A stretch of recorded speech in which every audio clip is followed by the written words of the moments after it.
Welcome back to lesson number 3 in the color page.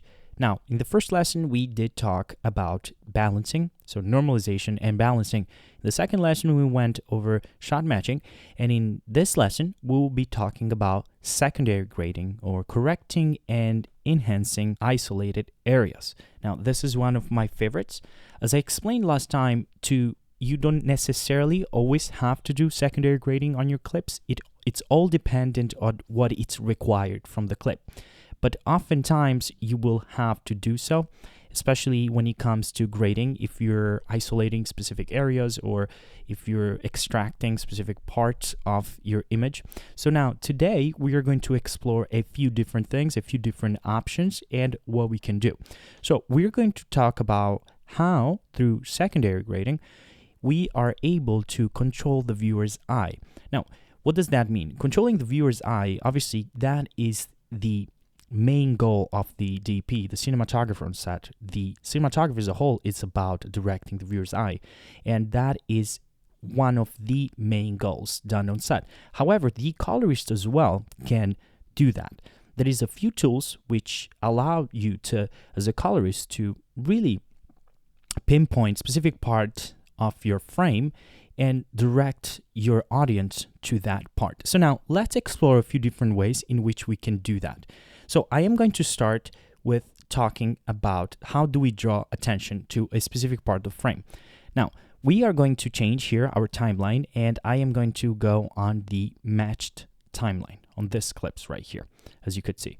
And we have a few different options. Now, here on our clips, you have, obviously, here I put it on yellow. Once again, remember that you can have it to no flag. You can always change this. We went through this tutorial all in the second lesson. So I highly suggest to watch that if you're wondering how do we move around. So let me keep it, instead of green, actually, we are going, this is marked clips. So I'm going to uncheck that. I'm going to go here and flag clips. We are going to select the yellow. Right, so we have this clips right here.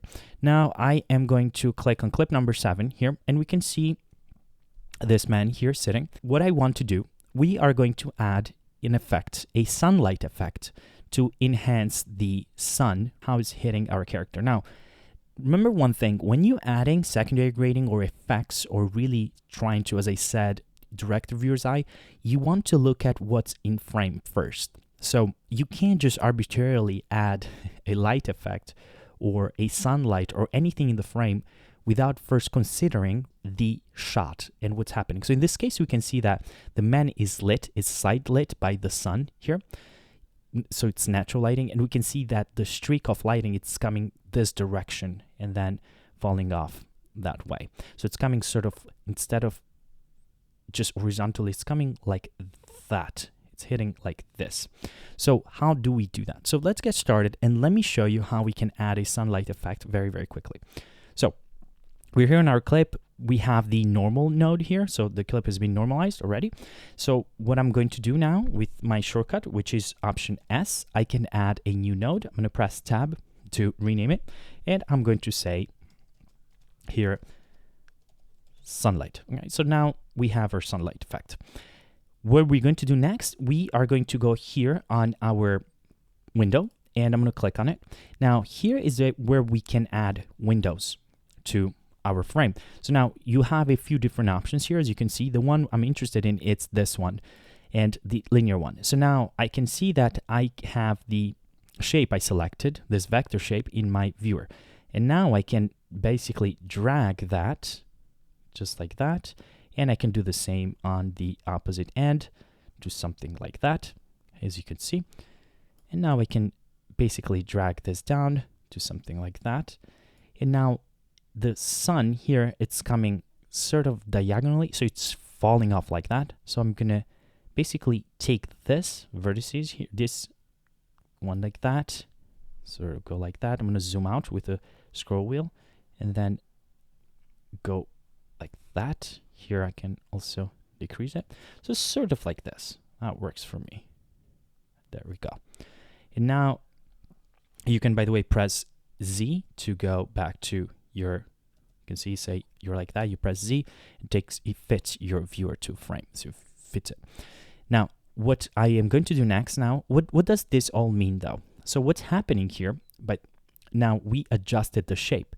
You can also see this red around here, this red dot, that basically adjusts the softness. So I'm going to increase the softness by a bit because you don't want to just add color and contrast inside of it and then to be too strong. And I am going to do the same here, something like that. And now we added some softness, as you can see. Now, what I'm going to do is that I'm going to show you what's here affected. So what we did, we added a window. So we are isolating the part that is inside. So if I come here on the highlight, as you can see here, I can click on it. Now this shows me what exactly we are going to affect, which in this case is everything that is inside the shape we just created. So inside here. So part of the man here, a little bit of that, and then up to here. So this part doesn't get affected, everything in gray, and the part above, it's not affected. So everything outside is not affected right now. So perfect. So now I'm going to quickly untoggle that.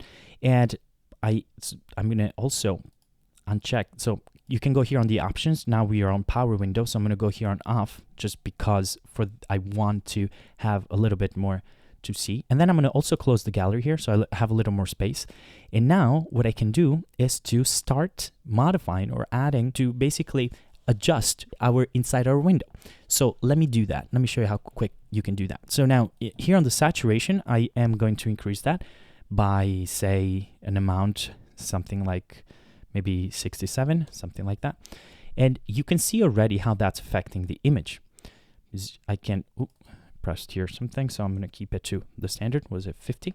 So you can see now, look what's happening here. I can press Command D before and after. You can see that now we have the sunlight effect all inside, and it's very prominent. I'm going to press F, and then I'm going to add here on the contrast. I'm going to increase also the contrast by a tiny bit to something like that. And now you can see we added contrast and increase the saturation, and we have the sunlight effect.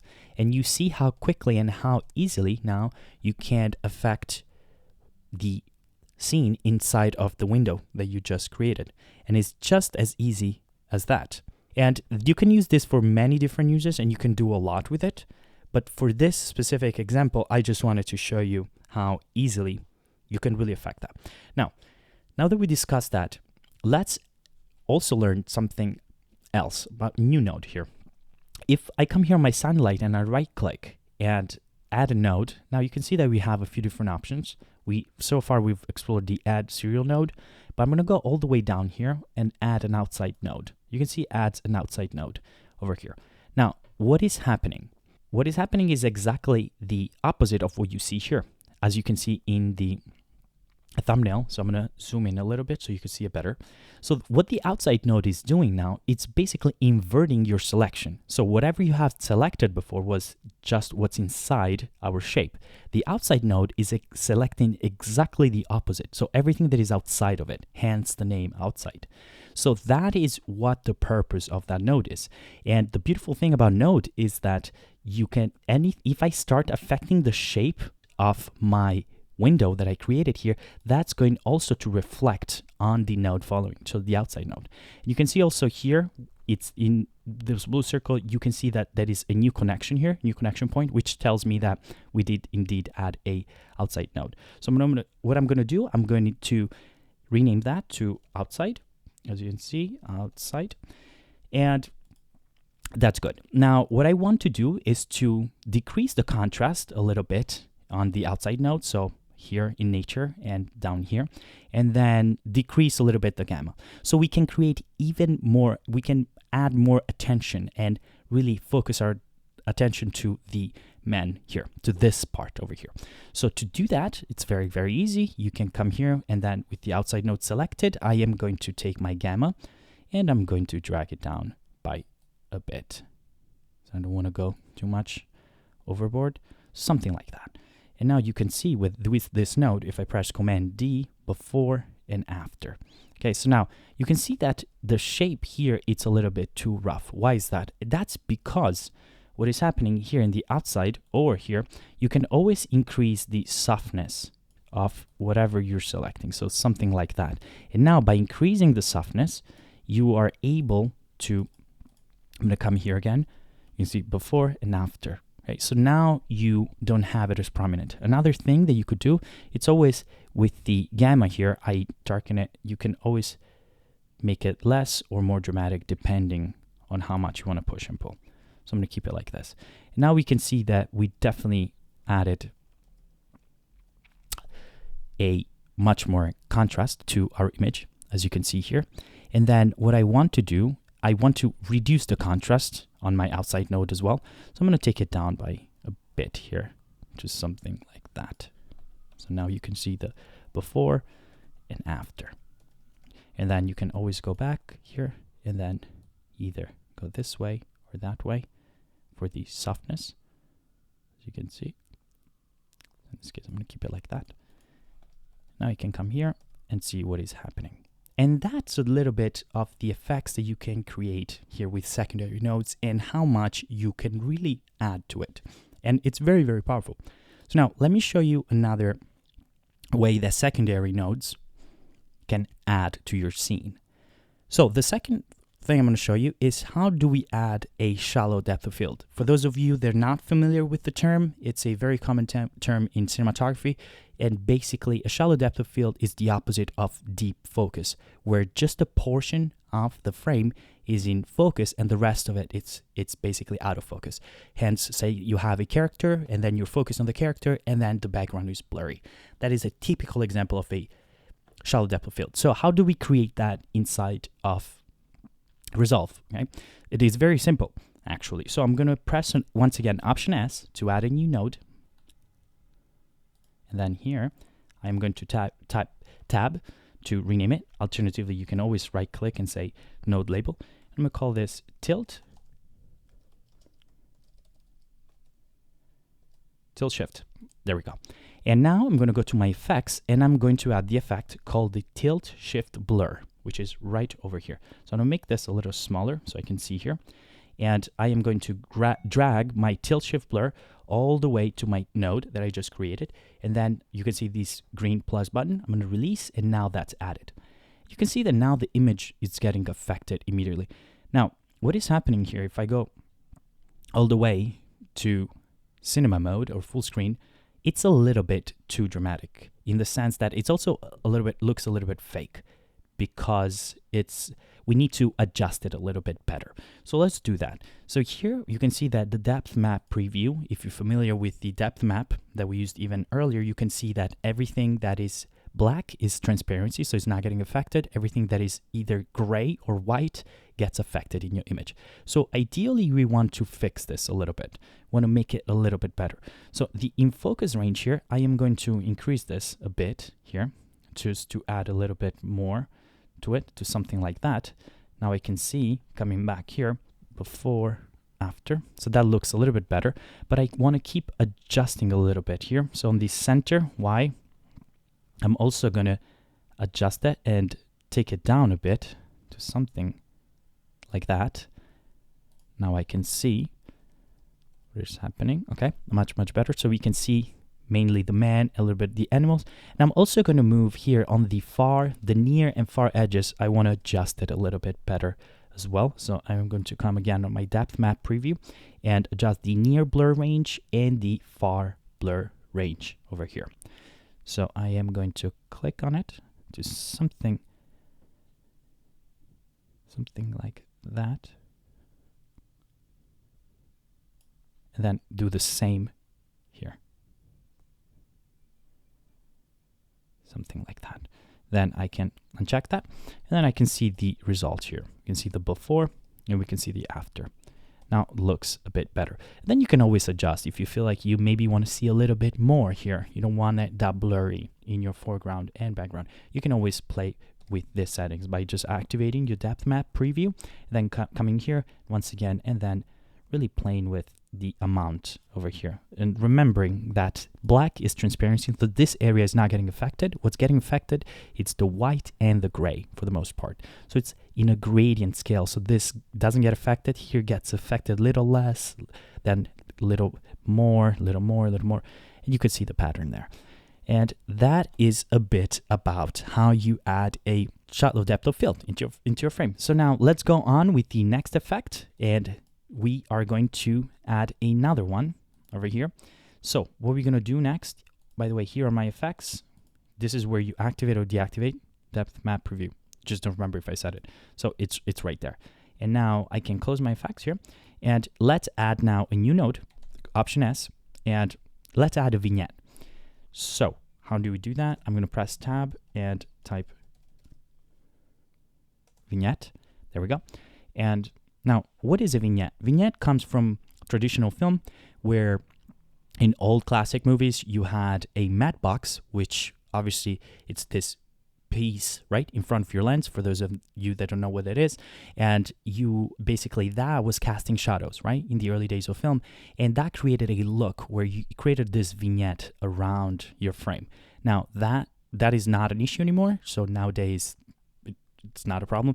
But it's very trendy now to add a vignette, because it stylizes and adds that look to your footage, okay, to your clips. So let's see how we can add a vignette very, very quickly. So I'm going to back here on my windows. I'm already here. I'm going to click, instead of the square, this time I'm going to click the circle here. And you can see that now we can add a circle, but we can't see anything. Oh no, it's broken. No, it's not. So you can come here, and then you can go on the power window. That wasn't showing because I came here earlier and I deactivated here. It went to off. So if you don't see that, that's what's happening. You're going to come here and then add the power window. Now you can extend it all the way across to something like that. And you can do the same here to something like that. Now you can also increase or decrease the blur, because you don't want it to be, you want it to be very, very subtle. You don't want it to be too strong. So I'm going to keep it to something like this. And then I can always increase this a little bit and then do the same here. Increase that, do the same here, something like that. Perfect. And now what's going to happen is that if I come here on my highlight, you can see though that obviously, as we discussed earlier, whatever is inside your shape, your vector shape, it's going to get affected. So now if we add a vignette and we start darkening this area, that means that we're darkening the inside content of my shape. That's not how vignette works. Vignette, what we want is, right, the dark edges just outside on the edges here. So what we need to do is to invert it. So we're going to do something like this. Now, whatever it's inside of our shape, it's not getting affected, but the outside parts are. So what I'm going to do now, with that done, I can come here, not qualifier, I'm going to say off, and then I'm going to come here and hide that. And what I'm going to do now is to come on my gamma and darken that. So obviously, if you go too far, look what's happening. You can go as far as that. It's obviously, you want to do that. So you want to be subtle, as I said, with it. So you can go maybe minus like that.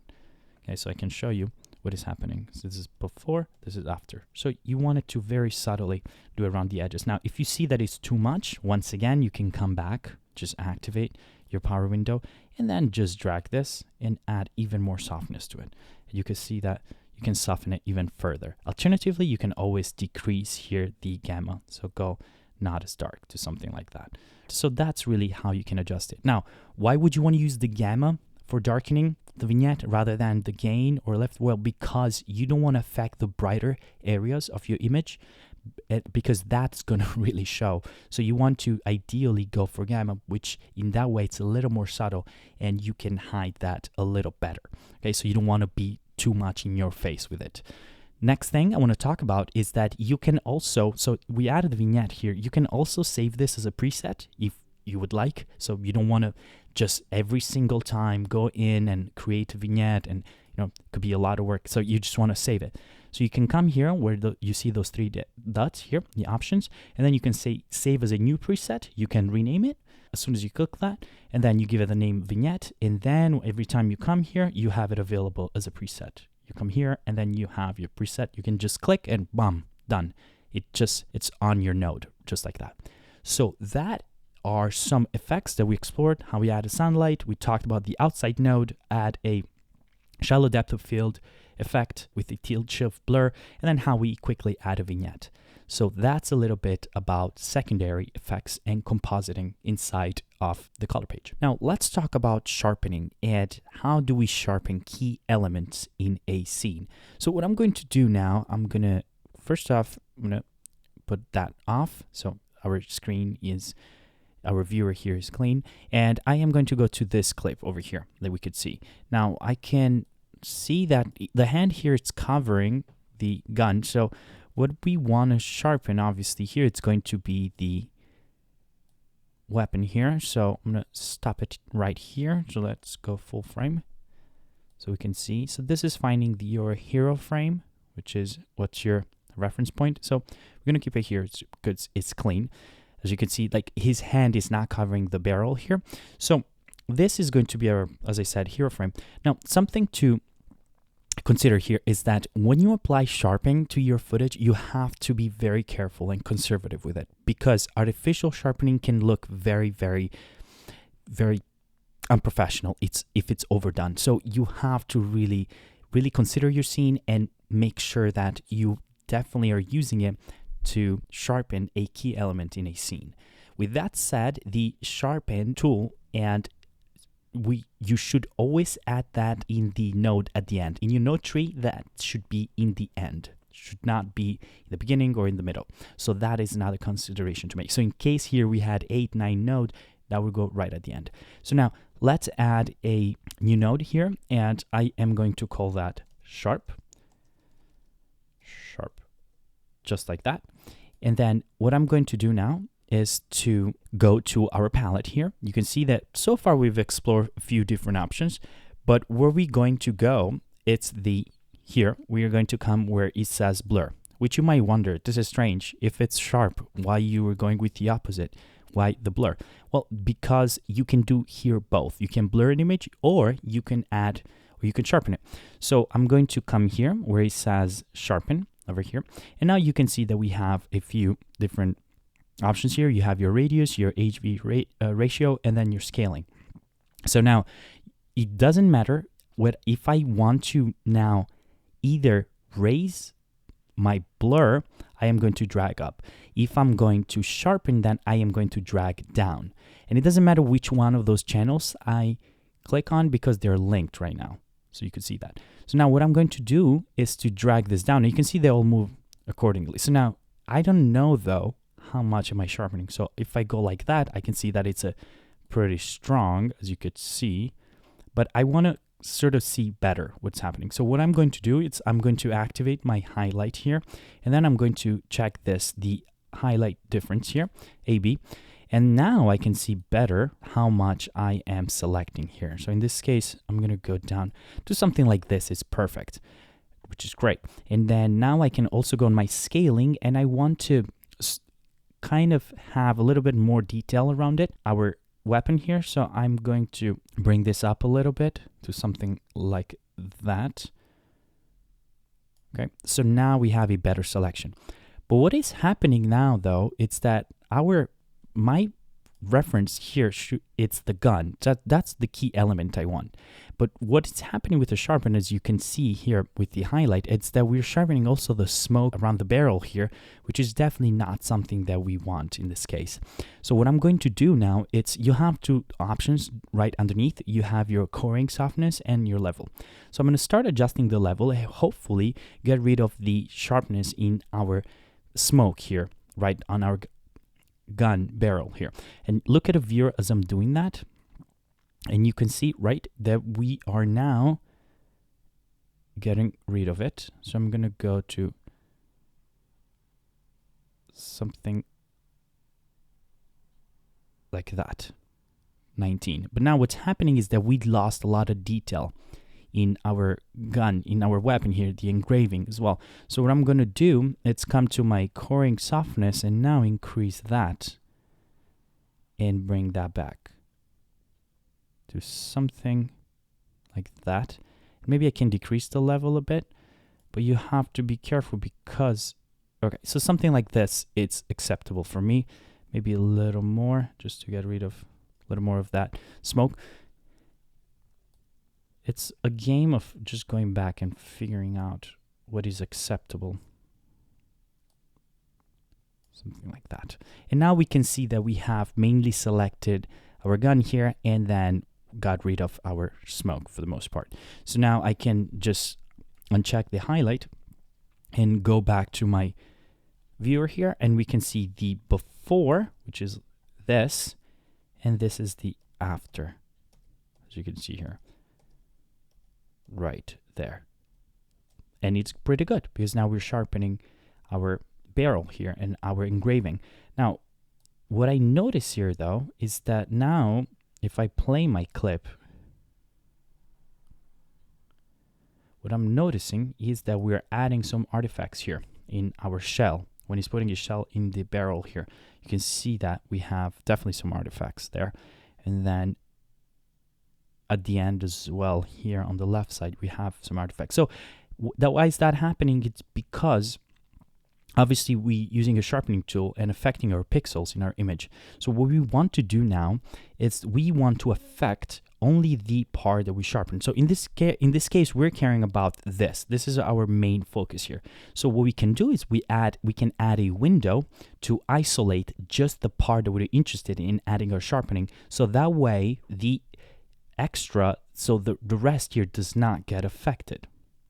So that is what we are going to do next. To add the window, obviously we are going to come back here to over here to our window, and then we can select which one we want. So in this case, I'm going to grab the circular one here and I'm going to click it, and then I am going to zoom in a little bit. I can also alternatively press Option F to make it a little bigger here, and now I am definitely going to reduce the size of my image circle, and I am going to bring it here. I'm going to rotate it a little bit just like that, and then I can sort of take it.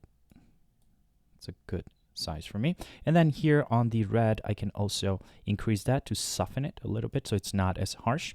Then I can press Z to go back to full screen, and I can press back to Option F. So we're here again. Now I am going to actually move this to the center. So I'm going to reposition it a little bit just for our track because we prefer. So I'm going to press again Option F, come here, zoom in, move a little bit. If you're familiar with the exercises that or the series where we learn fusion, you know how like the compositor works a little bit. You must be familiar with this. Alternatively, I suggest to watch those tutorials as well because it helps you a lot. So press Z again, then I'm going to press Option F. Now we can see that we have our selection right around here. So now what's going to happen obviously is that the sharpen, as you can see it here in the thumbnail, if I come closer, you can see that that is affecting now. Right, so only what's inside of our window, and that's what windows are so useful for. So now we don't have those extra artifacts, right, that we saw in the beginning. So now I can come here, press Command F, and go full screen, and now you can see that our image here, it's not affected anymore as it was previously, even by the shell here, and that's exactly what we want, and even at the end. So that's perfect. Now, what is happening though? And I can see it here. What is happening is that basically when we added the window here, the sharp, and it's working inside, of course, it's contained inside our window. However, when we're moving and scrolling through the clip, it's not tracking here, as you can see, it's not tracking our engraving here as part of the weapon that we want. So to do that, we have to add a tracker, and that's what we're gonna do right now. So I'm gonna keep it here to where was my main position. I can reposition it once again, and then you can always play with the softness, right, just by dragging it here, as I said, and something like this works for me. And now we want to track it, so that follows this part of the weapon, the engraving around here. So what I'm going to do, right where you have your window here, close by it, you have the tracker. So I'm going to click on it. Now this is very, very easy. So let me quickly explain to you. We have the pan, tilt, zoom, rotate, and 3D. Those are transform operations, right? That once you apply a tracker, they automatically operate within your frame, your selected clip. And what happens is that you have different colors here. So once you start tracking, you'll see lines representing each of these colors. So the pan, the tilt, the zoom, rotate, 3D, etc. Then here on the side, you have your controls to track one frame reverse. You can track reverse, you can stop, the track, then you can track forward and reverse, track forward, and then track one frame forward. So these are some of the options here. So what I'm going to do now that we've selected where we want our window to be positioned with our sharp inside of it, I can just come here now on the track forward and reverse, and then I can click that. Perfect. So now we see that something happened here. And before I can go and scroll through the window here, you can see that visually. So I want you to understand that looking at visually at graphs, you can also understand what's happening. Now, as I said earlier, each color here above here represents one of the rotations. So here you have, say, the pen, the tilt, the zoom, the rotation, right? So all the different operations, all the transform operations. You can see that the first part of the clip, everything went smoothly. In the second part, we can see that the graph here, something weird is happening, and you can see that as well. Now, if I go back on the clip and I start scrolling through it, you can see that, look at the window. It's locked to our engraving in our weapon, but as soon as the hand here covers the weapon, the engraving that we had selected here, it obstructs it. Now, what happens is that the tracker is not able now to sort of understand where our point is, because it's obvious, because the hand is obstructing the image. So that's why that is happening. So now what is the, and you see it's completely off afterwards. So what is the solution to this? How do we solve this problem over here? Well, there is a few different ways, and understanding how you can solve a track that didn't exactly go as planned, it's very, very important. And I'm going to show you right now how you do that. By the way, it is a very common practice, and this is something that I suggest to track either from the center or end of the clip, because you usually get better tracking data. So you get a much more accurate tracking data. So I highly suggest to go that route. So now let's get here in our frame. And this, by the way, allows you to move to all your different frames, as you can see, the keyframes. So you can move the keyframe in the middle, the keyframe here, and then the beginning. So I'm going to come to the one in the middle here, in this case. And what I want to do is that we obviously need to manually now reposition the window here, because like right now it's not working. So we need to fix that manually. So what I'm going to do is I am going to drag and select the part here where the framing didn't work properly. So where the tracker wasn't able to, because the obstruction wasn't able to stay on the engraving here. So I'm going to select that over here, and then here on the options, the 3-button option, you can come here and you can say clear selected track data, and I'm going to click that. I'm going to say okay. So now what happens is that the selection here, whatever, as soon as we start getting that point where we lose the window on our engraving, it's now deleted. So what I can do now, I am going to switch here from clip here to frame. So what frame does basically now, you can basically apply, I can come to a frame afterwards, as soon as the hand it's gone here to a clean frame. And what I can do now is reposition my window here, and look what happens. As soon as I release, it added automatically a keyframe. So that's what frame does. As soon as you come in your viewer and you reposition your window, now you add a keyframe, and you're able to do retrack basically from forward now what you have. And that's the difference with clip, because clip uniformly follows the specific part that you've selected, in this case the window being the engraving. But by framing now we can reposition it to our own liking. So I do that, and now I can come here and I can say track forward over here. So now we track forward, and we can see that now we have some information. Now we can also see that the tilt, it's moving a little bit here in the graph. That's because of the nature of the footage, and that's something that we can also fix. But for now we're happy, because now you can see that even afterwards, if you play the clip here, you can see that the tracking, it's perfectly working. So it's on the weapon. Now what I'm going to do is to come right before here, before the hand obstructs the engraving here, our weapon, right before, which the last frame, the clean one, is this one over here, and I'm going to move that. By moving it, once again, it's going to add an automatic keyframe every time you're moving the window here. So to something like that. And now we have a keyframe. So now what happens is that we basically manually reconfigured, and I'm going to show you, we basically moved our track here to just stay on the weapon, because earlier, remember, it was just going off. And we're doing it like this because now we're interested in this part of the weapon where we have our engraving. That's where we want to keep sharp. So you manually have to go in and do that yourself. Now, you might wonder, okay, so we did all of that, but what happens here to the hand of the man? Is that fixed? Is that a problem? How are we going to fix that? Well, so the short answer is that, is this sharpening also the hand obstructing here the weapon in that little second, a few frames? The short answer is yes, it is. But the thing here is that this is such a short moment. It's so quick in the clip that we can leave it like that. And the amount of sharpening is also so tiny and small that really, when you're watching this, you're not going to be able to tell unless you go in and really zoom in and go frame by frame, and nobody's going to do that.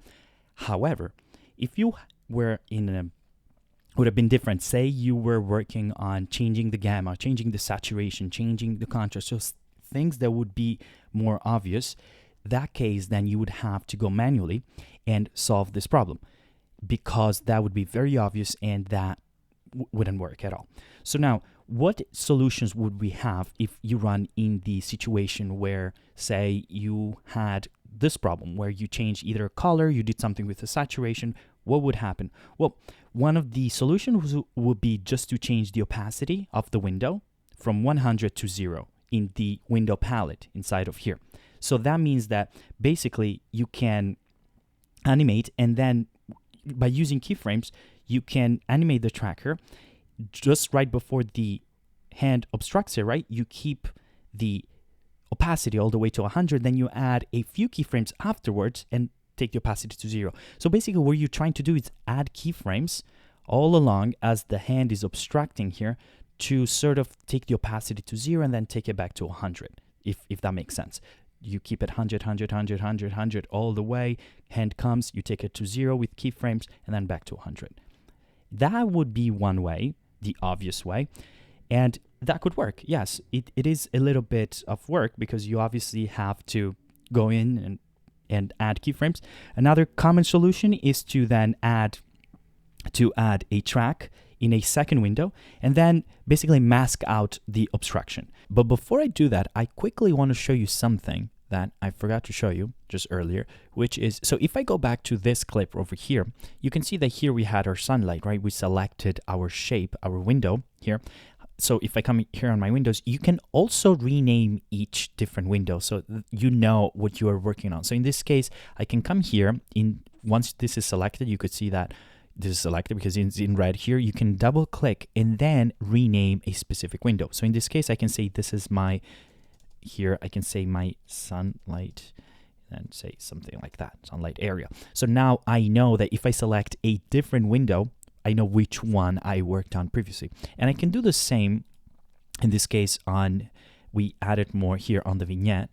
So I can come here and you can see we also added this other shape here. I can double click once again, and then I can rename this as well. So I can say here vignette frame, something like that. And now we know what we have selected every single time. I can even come to this other clip that we were just working on, and I can also rename this, double click once again, and then I can say that this is my handle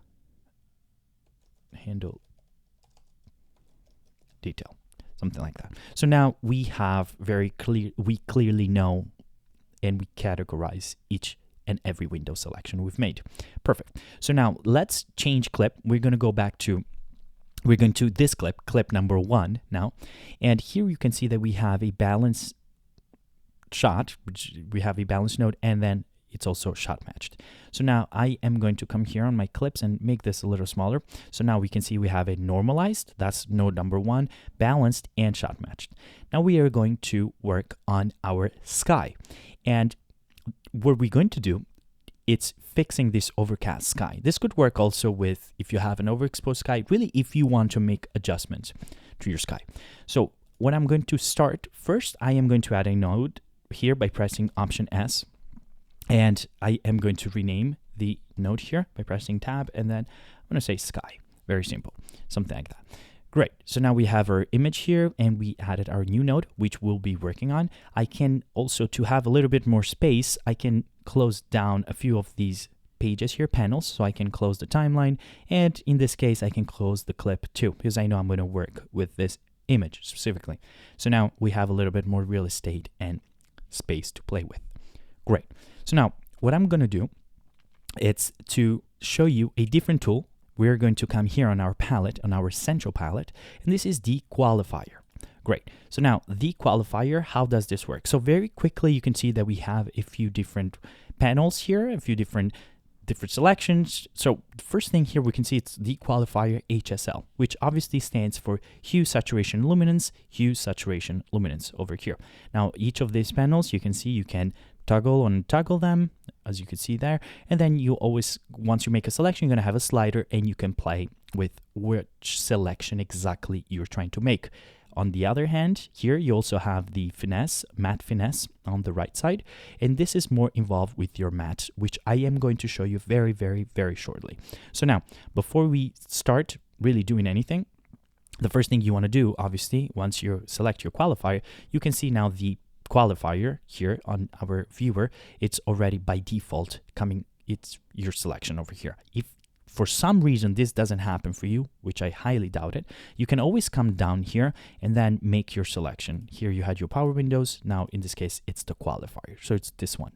Now let's make a selection. So what do you want to do now with the qualifier? So in this case, we want to select our sky, right? So that's what we want to change. So what I'm going to do is just click on the sky. So I'm going to click one single click over here. And now you can see that underneath on my Qualifier HSL, you have all the different sliders I was just talking about a few seconds ago. You have a few different selections here. But what does this mean? Because you might say, I can't see anything. I don't know what's happening here. Well, that is because you have to select here your highlight, and you have a few different options here. Obviously, you have your highlight black and white, and you have your highlight different. We're going to keep it here to our highlight. And you can see that now everything that is white, it's what our selection.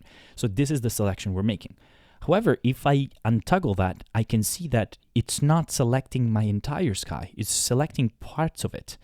As you could see here, it's missing some portions, which is sort of like a lot of it. It's missing basically half of it. And why is that happening? Well, that is happening because oftentimes when you quickly make a selection, it's not going to be a very refined selection, obviously.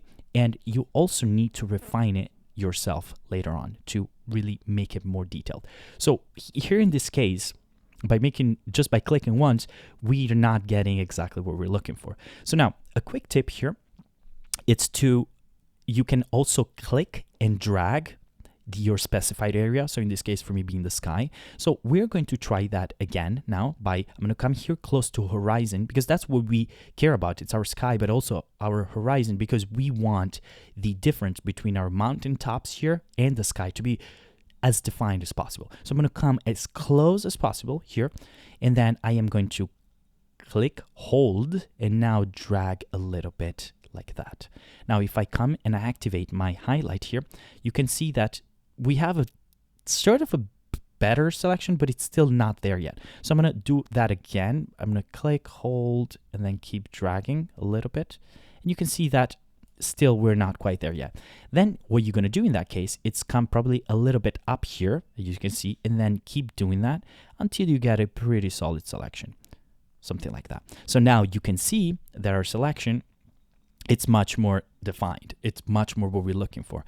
Once again, that's happening because what you want to do is go through your clip, and there is different luminance levels within your sky. So by selecting it here, I wasn't getting the full spectrum. I was getting part of it. But by coming up here, there is different luminance ranges that I've selected, and now our selection here, it's much more detailed. And you could see that we have much more of our sky as we need. Okay, so that's very good. Now, but what's happening here is that we have still our horses here selected. So it's selecting our horses. You can see this horse here and this horse here, as well as parts of the sky here.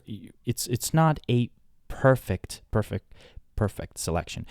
In case I click here again, now you can see that we lost it again. So then again, this is you have to come here and really find. So here I'm clicking and dragging, as you can see, and I'm making my selection again just to show you how the process works. But it's not very refined yet, and that's where we need to come in and refine ourselves. So now let's see how we can do that. I am going to stay in this case here. I'm going to keep on my highlight because I can see where we're selecting, and we need to make some adjustments. As I was discussing earlier, here we have our hue, saturation, and luminance. Now the hue obviously affects the color of our selection. The saturation, luminance are targeted more around the luminance. So now if I come here and I try to change the hue or untoggle that as a whole, let's see if that makes a difference in our selection here. So I'm going to click that, and we can already see, look at the sky here, all these parts that weren't selected really. You can see that now we have a much more precise selection, which already that's very advantageous. So that's great. So we're going to uncheck that. That's very good. Now, that makes sense because we are here deselecting the hue, but this image is mainly affected by luminance levels rather than hue, rather than color. So if I come here and I try to change either the luminance or the saturation, see, that's not working in our favor because now we're losing, as you can see. And then if I go to luminance, we basically lost our entire selection. So that we can't uncheck these. So we're going to keep it like that for now. Now that we've discussed a little bit how the hue, saturation, luminance is affecting our image, now we can go in our saturation and luminance and take our sliders and now even refine the selection even further. I'm going to start with the saturation here, and you see you have two sides. You have your low, high, then soft and high soft. Now I'm going to start with the high in this case here, and I'm going to drag that. You can see if I drag it right, now we are actually selecting more of the mount, so we don't want that. We want to go the opposite way. But you can see by dragging the high here, by clicking and dragging, also we can do that as well here. So those are connected. So I can come also here and do the same operation. So I'm going to come here, and actually I prefer it here, and go down a bit, go left, I meant. And you can see that if we go too far, then we're losing our sky as well. So once again, the white areas is what we're selecting here. So in this case, we really need to find a point where we're not going too far. We can also lose our sky if we go too far. And you can see also the tree branches here, we're losing some detail if you push it too far. You could see that. It's basically shrinking that. So you don't want to go too far. You want to find something like that. It's perfect. And we're definitely refined even further image. Once again, you can push it even a little more if you need, something like that. And that's our saturation. Now let's do the same with the luminance, but I am going to this time around affect the low. So I'm going to come here and do the same operation. But now we can see that even with the low here, if you go too far, you can lose your trees, branches. So we're not selecting those little parts. And obviously we will be losing the sky between the branches here. So you don't want to go too far with that either. So I would say something like this is perfect right now. And you can always refine it, of course. Something like that. Maybe bring back a little more. And then, yeah, this is good. All right, so great. So now we have also refined our saturation and luminance. Great. Now, I'm going to, still with my highlight here selected. So far we've affected the highlight, but I am going to check the highlight black and white, and I'm going to click that. And now we can see our matte here, the black and white matte. If you're not familiar with this, I highly suggest to watch the tutorials, the series of inside of Fusion to understand how mattes work, because we've gone through that extensively. Great. So now we have black and white. Obviously, this means transparency. This is our opacity. So we're selecting. And these specific black and white, the highlight black and white, it's affected by our matte finesse. While the HSL was affecting our color image, color pixels, here in the matte finesse, we're affecting our actual matte, as you can see here.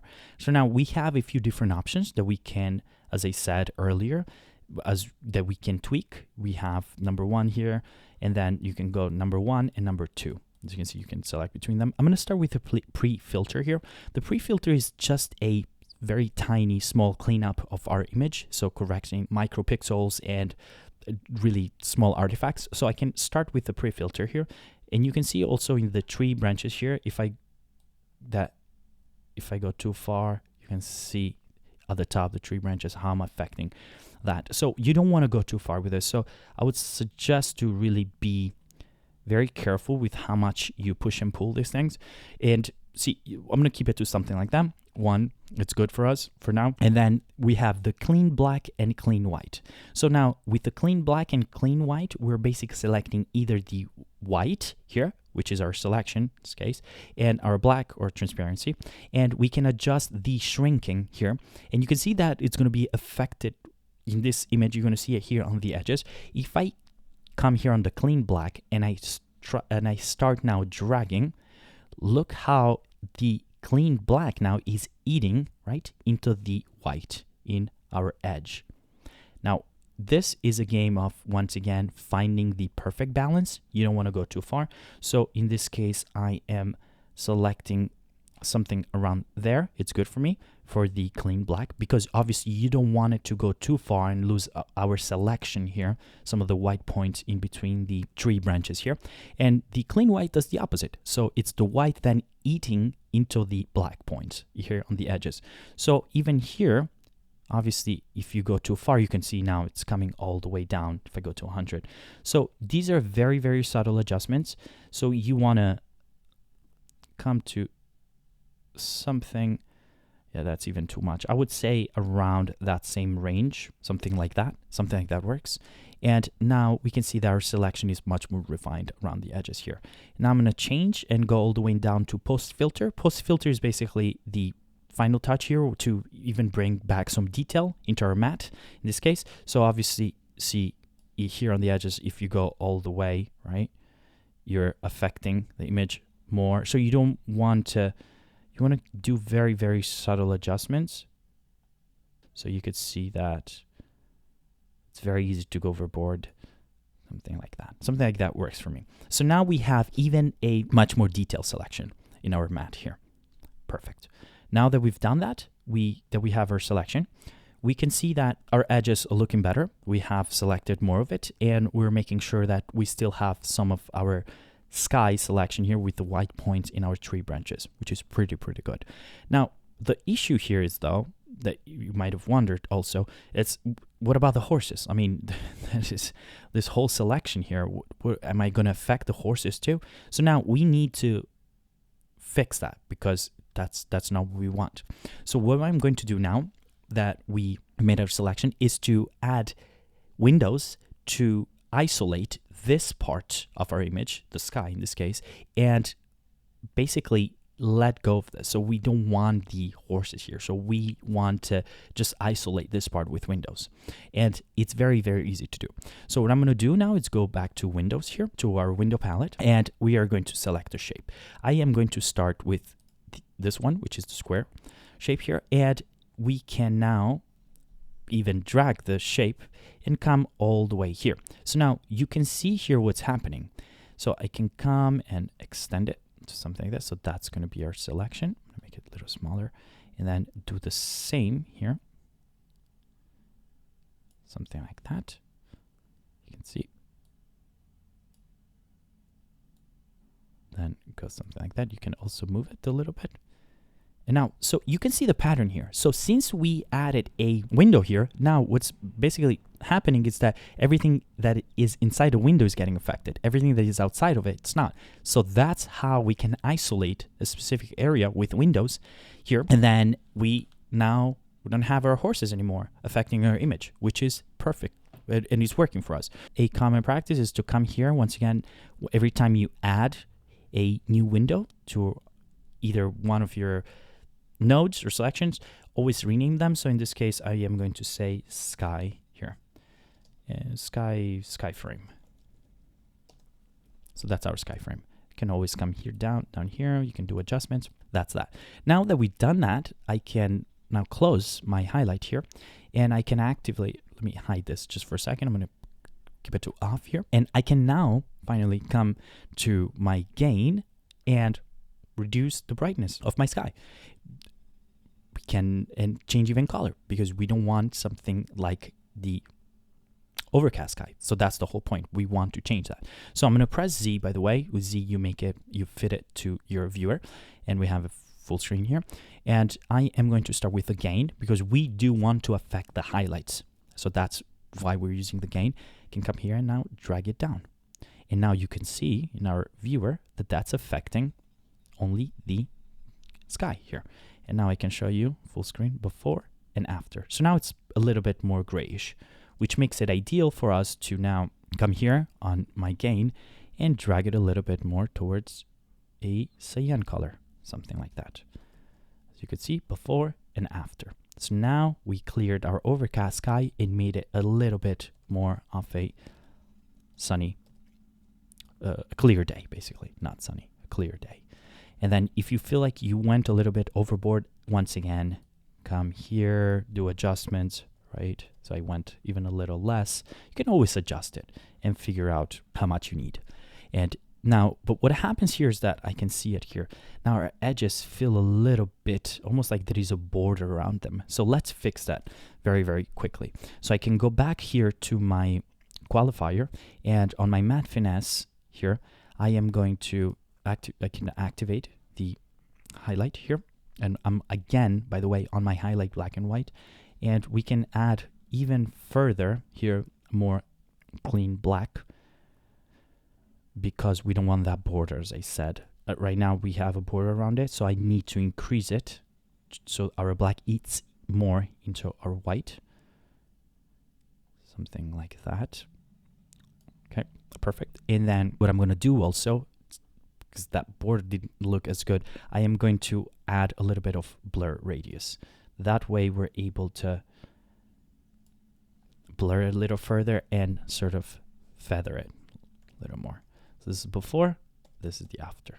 Great, great. Now we have something like that. Now, it does look a little bit fake now because, why is that happening? Because even though you can't really see it as much, it might look white to you. This is not actually white. There is clouds in here. There is different luminance levels. What is happening, sorry about that. As I was explaining just a moment ago, in this image, there is luminance levels, different luminance levels that even unconsciously we could see. It's not fully white. That's why that looks great. But if I come here and I do that, this is just a hue, a color. It's just one organic color throughout your sky. And that's not realistic. That doesn't work. That's why this unconsciously, you look at it, okay, could work, but it still feels a little bit weird or fake. And that's what we need to fix next. But before we start doing a sky replacement, what I want to do here is talk about something else. Now, you can see that, or if you paid attention, if you live in a big city or either way, you've been in a countryside or anything really, and you see a far away either person, building, objects, you'd notice that they have some atmosphere to it. So far away, even when you're in a city, right, you're looking at a far away building, you would see that there is almost less contrasty and there is less saturation, right? So they're basically, this is how far away buildings look like. And that's because there is atmosphere that is affecting this specific building or person or objects that are far away. So we need to recreate that inside our image because right now that's not working. So in a clear day, that would be something blue. And also that is a different effect that helps us sell this whole effect of having atmospheric haze here, right? In our further away, in our background here, but not as much in our foreground. So let's do that. And let me show you how quickly you can add that. So now we have our sky. We have made all our adjustments. Once again, if you feel like you don't like this hue, you want something a little bit different, you want to go a little bit even more overboard or something, you can come here and make it even a little more cyan, something like that, which which does not look good. But if you wanted to do something like that, I'm going to drag it back because that was a little bit excessive there. Something like that. So I'm going to keep it something like that personally. So you can always adjust. Now, let's add the atmosphere. To add the atmosphere, what I'm going to do is I am going to add another node. So in this case, we are going to press Option and then O, and that adds, if you might have wondered, the outside node. And you can see that because on our skies key output node here, you can see that you have it connected to our new nodes input. So key input. So now with the outside node, let's quickly rename it here, and we're going to say this is our outside. As you see, that's our outside node. And basically what the outside is doing, and I'm going to show you that visually. I'm going to zoom in, as you just learned in the previous exercise, is that we are affecting the opposite of our selection. So in our selection here is the sky, so now we're affecting everything else, which is our foreground here and parts of the mountains here. So we're affecting basically everything but not the sky. Okay, so that's what we're doing. Now, great. With that, what are we going to do now is to add the atmosphere. So we are going to go back on our window, and on my window here, I am going to come here to this tool right over here at the bottom, and this is the gradient. So this adds a gradient. Let's quickly rename this. So I am going to say here atmosphere. So we know that that's our atmosphere. And now let's look at this. And what does this mean? So now this adds this horizontal and vertical line underneath. So now the horizontal is the point from where you want to start your gradient or your change, right? So you can come this, grab the gradient here, and you can, in this case, I want this far mountain, right, to have the atmosphere. So I'm going to put it right on top here. So now that's the point where that is going to start. And then the vertical line underneath is telling us that this is going to be the fall off. Okay, so now I can take that and I can drag it. The more I drag it, the more the fall off. So this is the point where our correction starts. So in this case, our blue atmosphere is going to start here and then gradually come down and fall off into more of our gate here. And you can see those far trees. So you can always extend it as much as you want. You can rotate it and you can really make a very clear selection. Although you can also move it where you want it to something like that. And you can see that represented here as well in our outside node. You can see that that's basically all the atmosphere added, and then gradually you can see the fall off over there. Then I can come like that, and that's right affecting our image, as you can see over there. Now that we made the selection, what we're going to do now is I can, with our atmosphere gradient selected, I can check my offset here, and now I can start dragging my offset towards a cyan blue. And as you could see now, if I go overboard, that's a little too much. As you could see, now we created atmosphere. So I'm going to make it full screen. Look at the mountain here.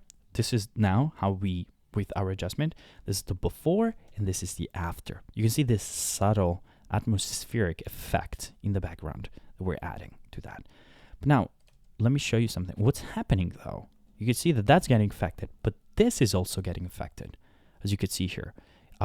And we don't want that because this is the faraway mountain that we really want to affect. We don't want to affect this around here where we have the gate and the trees here in the back, because that's not realistic.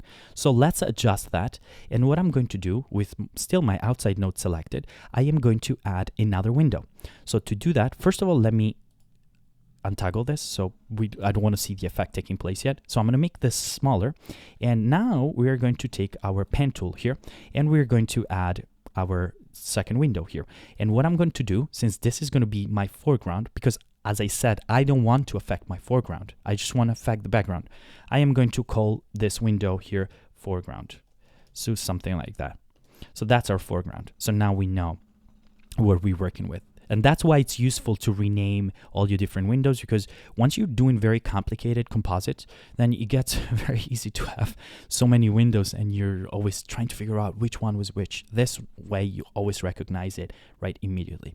Great. So now with our foreground selected here, as you could see, this one, and now I can come here and I can start with my pen to draw our selection here. So it's going to be, I'm going to make it very quickly to something like that, and then close our selection. That's how we know that our window is complete.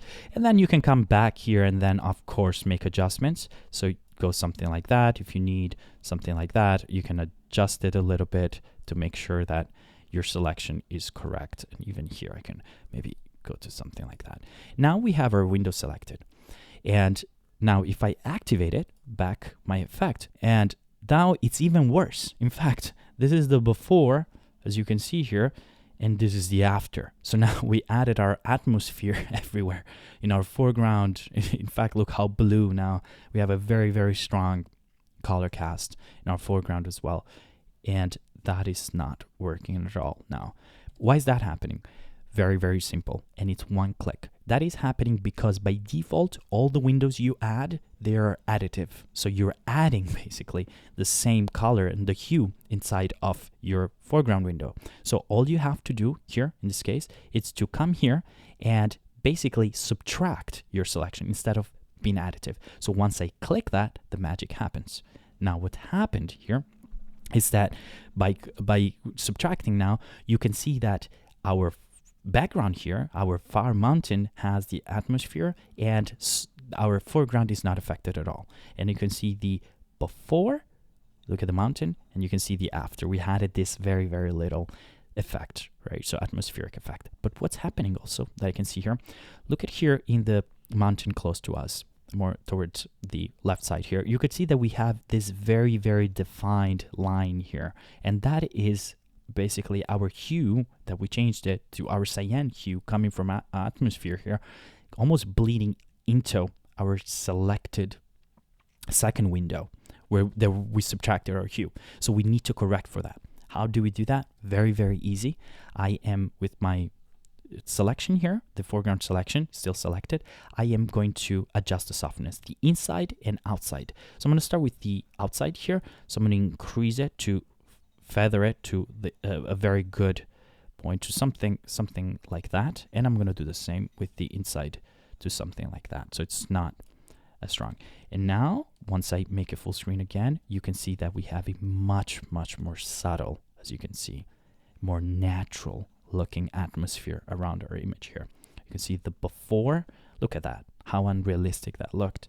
And this is the after, where we added the atmosphere in our image here. Great. So now with that done, we added atmosphere. What's the last step? Now it's to do the sky replacement.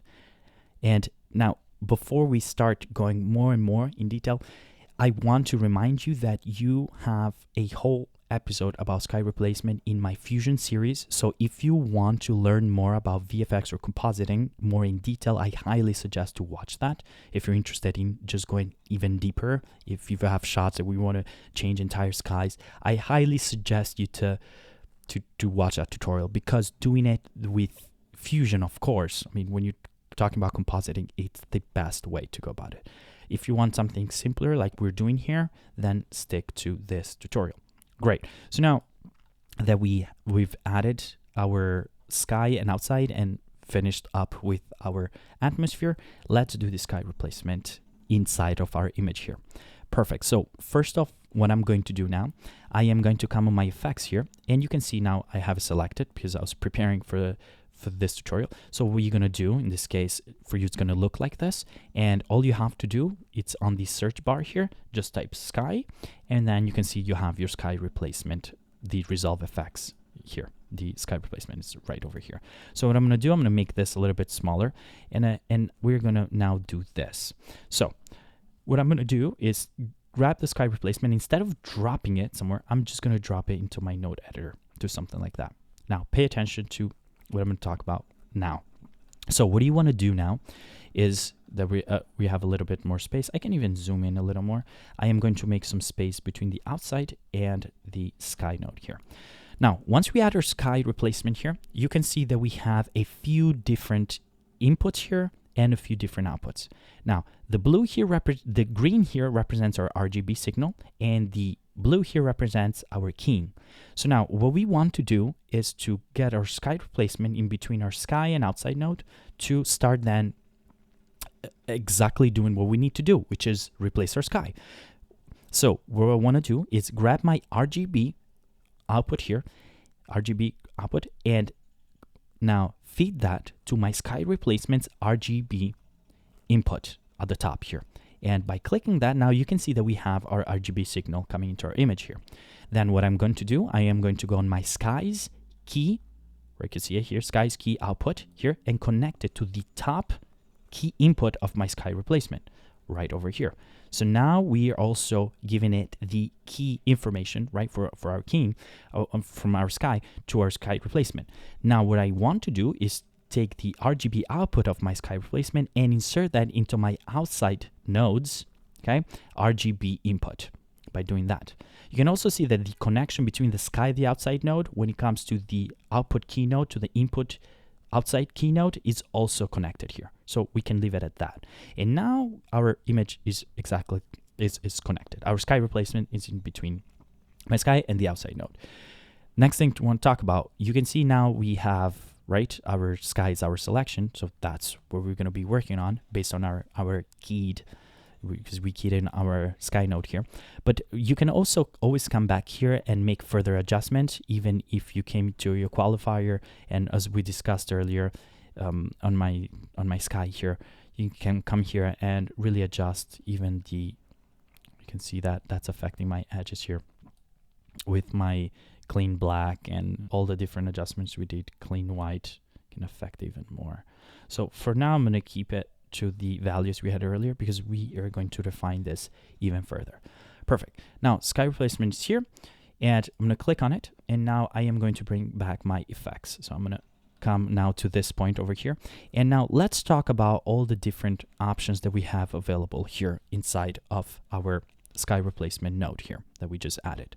First off, here we can see that we have, I'm going to close all of them so you could see all the different options. We have our sky mask adjustment, the source sky appearance, artificial sky, sky position, sky integration, foreground appearance, and the global blend. We're going to start with the sky mask adjustment. Now the sky mask adjustment, if I click here on preview mask, we can preview our matte here, as you can see. I'm going to uncheck that for a moment. Is to refine our edge here. This is our edge refinement, where we can play with, as you can see, it's affecting it there, where we could play with our edge and really refine it. So what I'm going to do with this, with our edge especially, I am for now going to not change any of the parameters, because I want to do this as a final step. First, I want to start playing with all the different values and all the different parameters on all my different sections, and then come back to my sky mask adjustment and really refine the edge even further. So that's what I'm going to do. So let's start with the source sky appearance. Now, the source sky appearance, if you're working with external images or videos. Now, what does that mean is if you had in the gallery, you brought up a video or an image of a sky, that will be considered an external image. So, and then you could import that or bring it into the node editor, and then you will basically work with that composite specifically. So now, since we don't have that, once again, let's not talk about it. So let's start with the artificial sky. So we're going to add our own artificial sky. And what this does allow us to do is that allows us to generate our own sky, and we can use a variety of options here. We can play with our gradient parameters, we can play with controls for cloud, and even sun details. So we can basically modify and really adjust it the way we want it. And that is what the artificial sky does. And I'm going to show you how you quickly can do that. So let's get started. First off, here on the preview artificial sky, you can see that now we have a completely black image. So I'm going to check this. I'm going to start with the sky opacity, and I'm going to take this all the way to 1. So all the way up. And you can see that now we have something like this. And why is this happening? It's because it's selecting this as our sky color here, which is this very strong matte blue kind of clear color. We don't really like this. This is just not working for us. So what I'm going to show you now is I'm going to do something here. I am going to take the color picker here. I am going to press Option D, Command D to deactivate, right? To hide our sky replacement node here. Then take the color picker and then choose this sky that we had earlier over here. So I'm going to choose that, select it. So press this color picker, select it, and now you can see that that's affecting our sky color here. So now I can come back and press Command D. Now we can reactivate our sky replacement, and now we can see that we changed the color. It's not very evident, but we definitely did. So now if I come and I make this bigger, you can see the before and after. So this is our sky replacement here with our artificial sky and color selected. You can see that we did lose some of the edges around here. We definitely did, as you could see. But we're going to bring that back with that same tool I was telling you, Shift, Edge, and Refine. I'm going to show you that very, very quickly. Perfect. So now with that done, what we're going to do now is I am going to come to the cloud opacity and add clouds. And once we add this is where this is going to look much more natural. So now with the cloud opacity, I'm going to drag this all the way. And now we can see we have different luminance levels. Even if you come to the image now, this is the before, just us changing the hue. This is after, now adding the clouds. So now you can see that this is much more realistic because as I said, now we're adding different luminance values to our sky.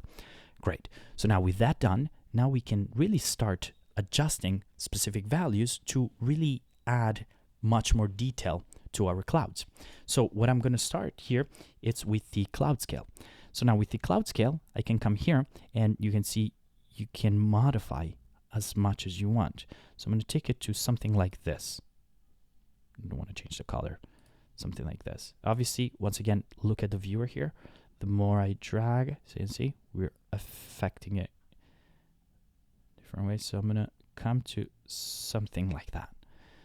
And this is, I'm going to make it full screen before, and this is after. Now we definitely added some clouds. Perfect.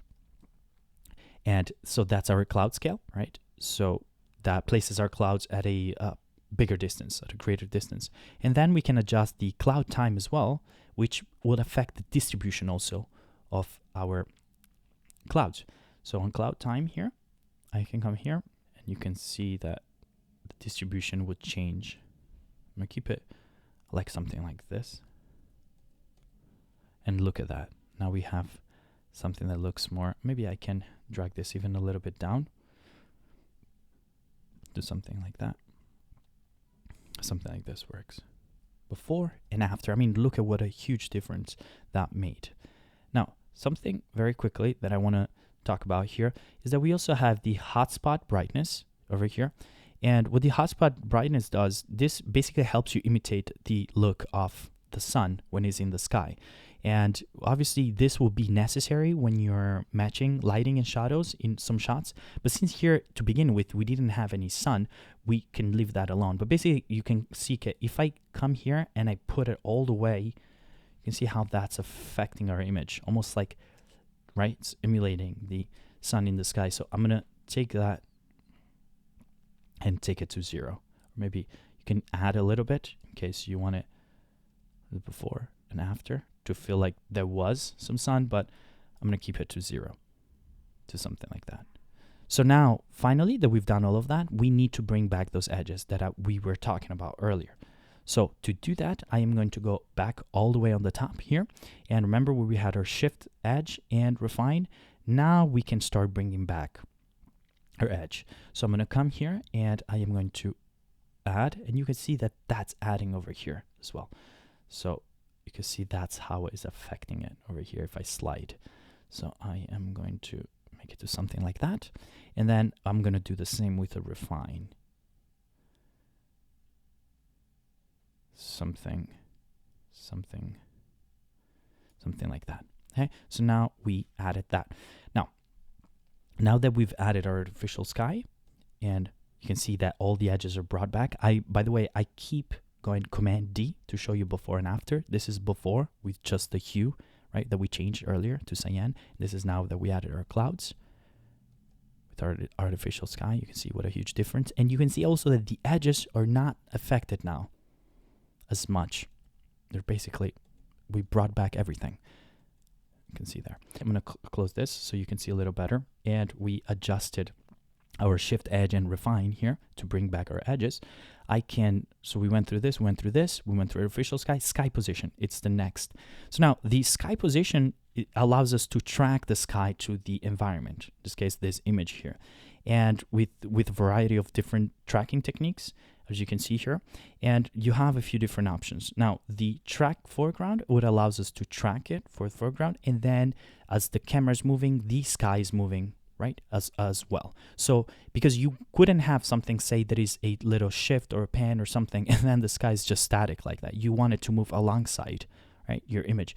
And then you also have here the auto size, as you can see here, the auto size for motion, which basically ensures that the entire mat is filled with the sky image. So sky or video image inside. So basically what we need to do here, if I look at the clip, that is, see, there is a little movement here.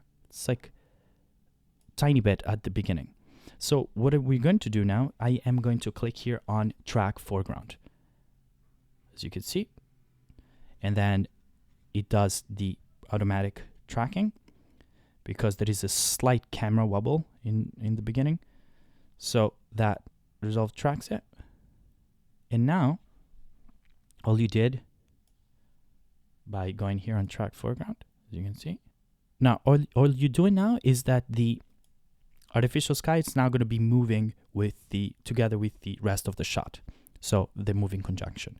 So that's automatically added here through the track foreground effect.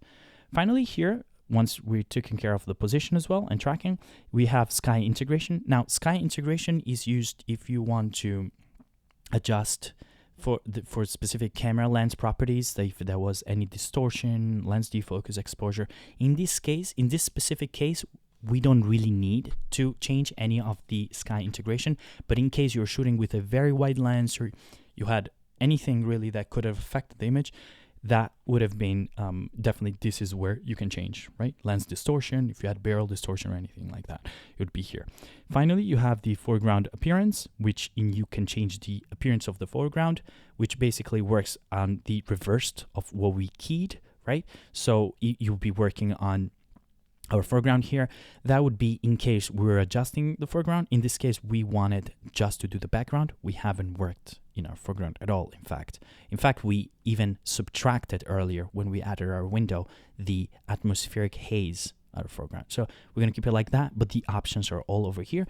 And finally here you have what's called the global blend here. So in case your artificial sky, say you had very strong hues or anything like that, you could use the global blend here parameter to kind of fade that into your regional environment. So you could have a much more natural looking artificial sky. So that's about that with the sky replacement. Once again, if you feel like you want to go more in detail and further to do very, very accurate sky replacements, then I would highly suggest to watch the tutorial in my series on Fusion. And you can jump on Fusion and see how you can do sky replacements there as well. But that's about that for this exercise. But now let's change topic and talk about the warping color ranges. Now we're gonna go here. We're gonna close the effects here, and you can see we have our node editor. I am going also to zoom out a little bit, and now we have that. I'm gonna bring back my timeline and my clips here, and we're going to go to a different clip. So actually, let's stay on this clip, and before we start working on this clip as well, the third clip here in our timeline, I am going to start first exercise on the grass here in the foreground. So with that, we can see that in our node editor, we added, as we just discussed, the sky replacement and the outside. So we're going to add a new node over here, and I am going to press, again, Option S. That adds a new node, and I am going to rename this right now to, I'm going to call it grass, just like that. Perfect.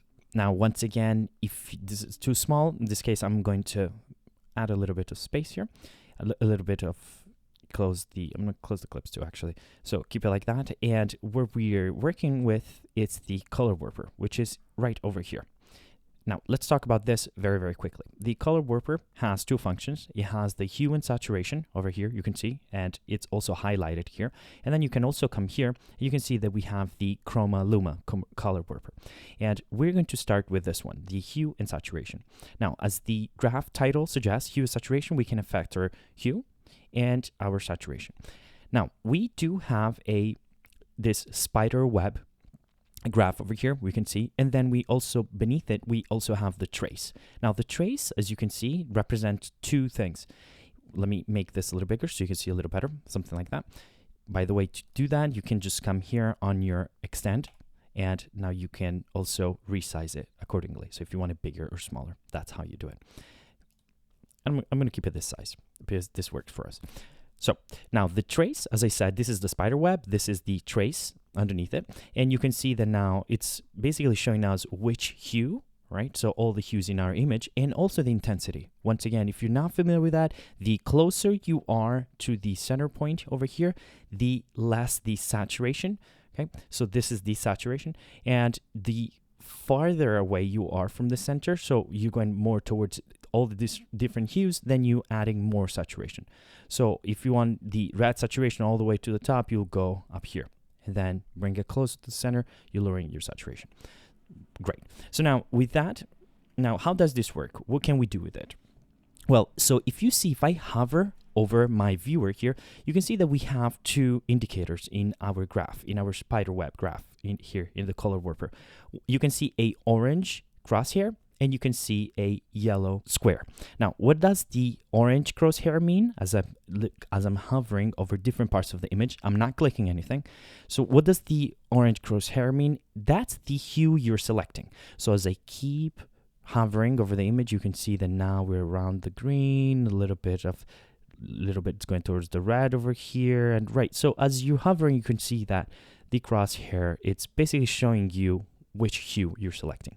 Now, what does the yellow square signal? What is it telling us? It's telling us which is the optimal hue adjustment that you can have. So in this case, for us, it would be this point right here from here. So what is the optimal point where we can make an adjustment to that hue and saturation, of course, because once again, this affects your hue and saturation. So let me quickly show you how this works. So it's very simple. You can just now they say we select the grass here. I can click now and hold. And now if I hold and I go this way, right? So I'm going all the way on my left. You can see that we're increasing the saturation of our image. Just as I was explaining, the further away you go from the center, the more saturated the image becomes. And then the opposite is true. The closer I come to the center of my graph, you're desaturating your image. But not just that, you can move it left or right, but you can also change hues. So I'm still holding down my left click and I can go this way. If I want to take it to a more red color, you can basically warp it. That's why it's a color warper. And then you have as much control as you want, as you can see. And that's the beauty of that. And that's with that same selection I had. So now let's do something crazy, like something like that, like very, very orange. You can see that. And then if I release now, that's my point. And say you'd made a change to a specific hue and it's not working for you. That's not what you wanted to do. You can do it in two ways. You can always come up here where it says reset all, click that, and now you reset it. Alternatively, say I did do the same operation, something like that. You can come to the point that you can see that you warped and then right click and that resets it. So whichever it's faster for you. I do like to right click, honestly, because it's so quick. You can just say you make an adjustment, right click, and that's it. You reset it. You reset your point.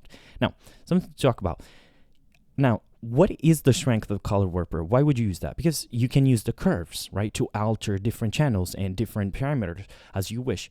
Well, it's just as I said many times in this series is that there is many different ways to do the same thing in Resolve.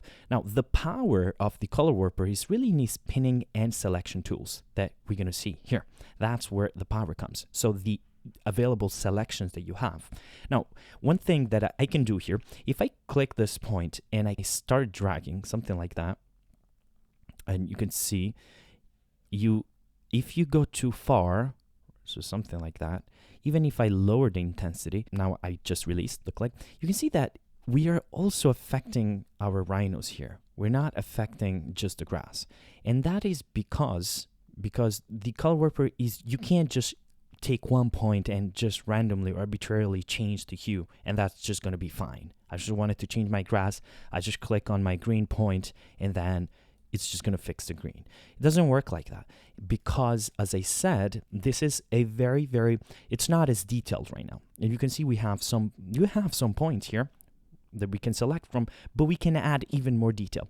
And let me show you how quickly you can do that. So if you come down here, you can see that now we have 6 and 6. These are all the divisions that you have available.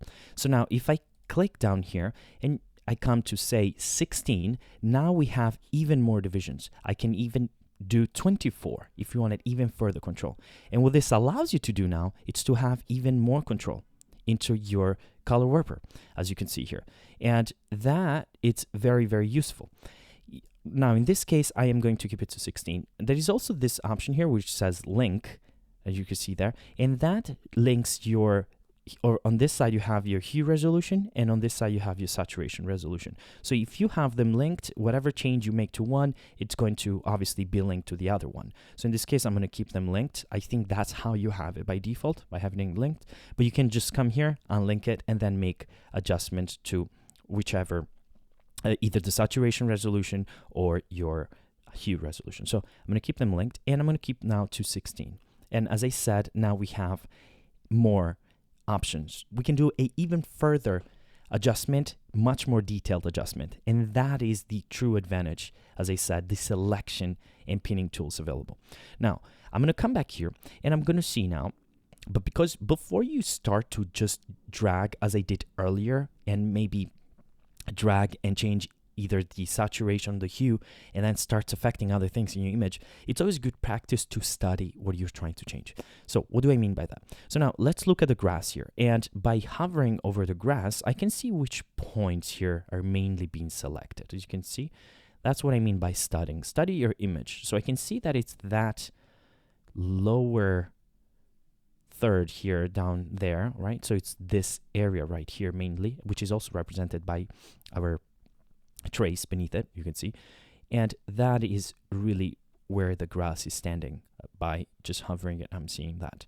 Now I'm going to see also other parts of the image. So in this case earlier, when I dragged, my hue was also affecting our rhino. So if I come here now, I can see where the rhino is. So it's going a little bit more towards the red tone here. So the rhinos are a little bit more red. As you can see, it's this part of the graph over here, or this part, while the grass, it's over here. So now that I know that, what I can do is I can make a selection, a selection of points, and then drag that individually. So what do I mean by that? I don't want to affect my rhino, so I don't want to go this part of my image, because then I would be also changing their hue and saturation. So I'm going to keep it to this points right here, which I'm seeing right now. Okay. So what I'm going to do now, I am going to select a few points, just like that. Just like that. That's enough. Maybe I don't want the rhino there. So it'll be like that. Can go even even further. So I'm going to actually make another selection here. Perfect. Something like that. And now what I can do is just drag that to change the hue and intense and saturation of my image. So you can click on either one and then click and hold, and now I can start changing, as you can see, my saturation and even my hue if I wanted to. So in this case, I don't want to change the hue because I don't want to make it too unrealistic, but I definitely want to make it a little more vibrant. So add a little bit of saturation to our image, to something like that. Something like that should work pretty well with us. You don't want to always go see something like that's overboard, even though you're selecting mainly your grass, but you can see that that can introduce artifacts. So as I said, something that is not too obvious, even something like that. So now if I press Command F and I go full screen, this is the before. I'm looking at the grass here, and this is the after. You can see the grass that is definitely we introduced more vibrance to it. But now my issue here is that we are also affecting our mountains here. Our mountain, the grass over there is also, the trees in the background, they're also getting affected, definitely. So what I'm going to do in this case, I am going to limit my selection to only the foreground here in our image. And to do that, it's very, very easy. So in the meantime, I am going to close my color warper here, just like that. And we are going to add a window. So with my grass node still selected, I am going to come here to my windows, just as we learned earlier. And I am going to grab the rectangular one. I can also rename it. So I'm going to say here, grass mat, just like that. Now I can grab my grass mat here. I'm going to zoom out a little bit and then extend it so we can cover our foreground area here, just like this. Then I can come down a little bit to something like that, and I can even here increase the feather. So it's we can definitely feather it a little further to something like that. And now where you can see like something like that. Now I can press Z to scale it, and then Command F to show you. Then now you can see that we're not affecting our mountains here in the background anymore. We're only affecting the grass in the foreground. So if I do Command, so this is the before over here, as you can see, and this is the after. Very, very big difference. And we did that, as you can see, very, very easily with the color warper. Great. So that is how you use the color warper very, very easily, and how you also limit the selection to specific portions of your image or frame. Great. So now let's work on a different clip. I'm going to come here on my clips and go to this clip, which we worked on earlier. I'm going to close the clip so you can see a little better here.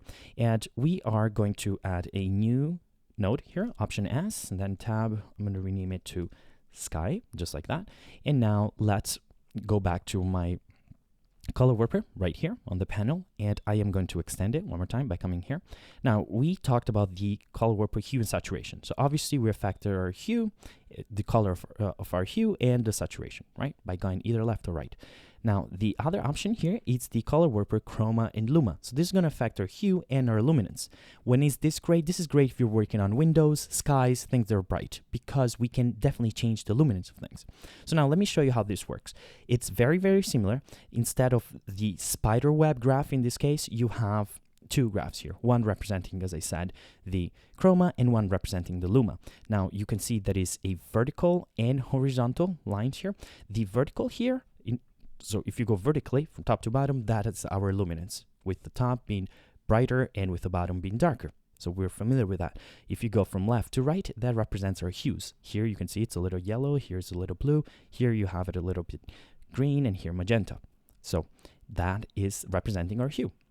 So now what I can do, it's very similar to what we were doing earlier. If I hover over any part of my image here, as in the sky, now I can click and drag, and if I drag down, now I am darkening, as you can see, that part of the sky that I've just selected.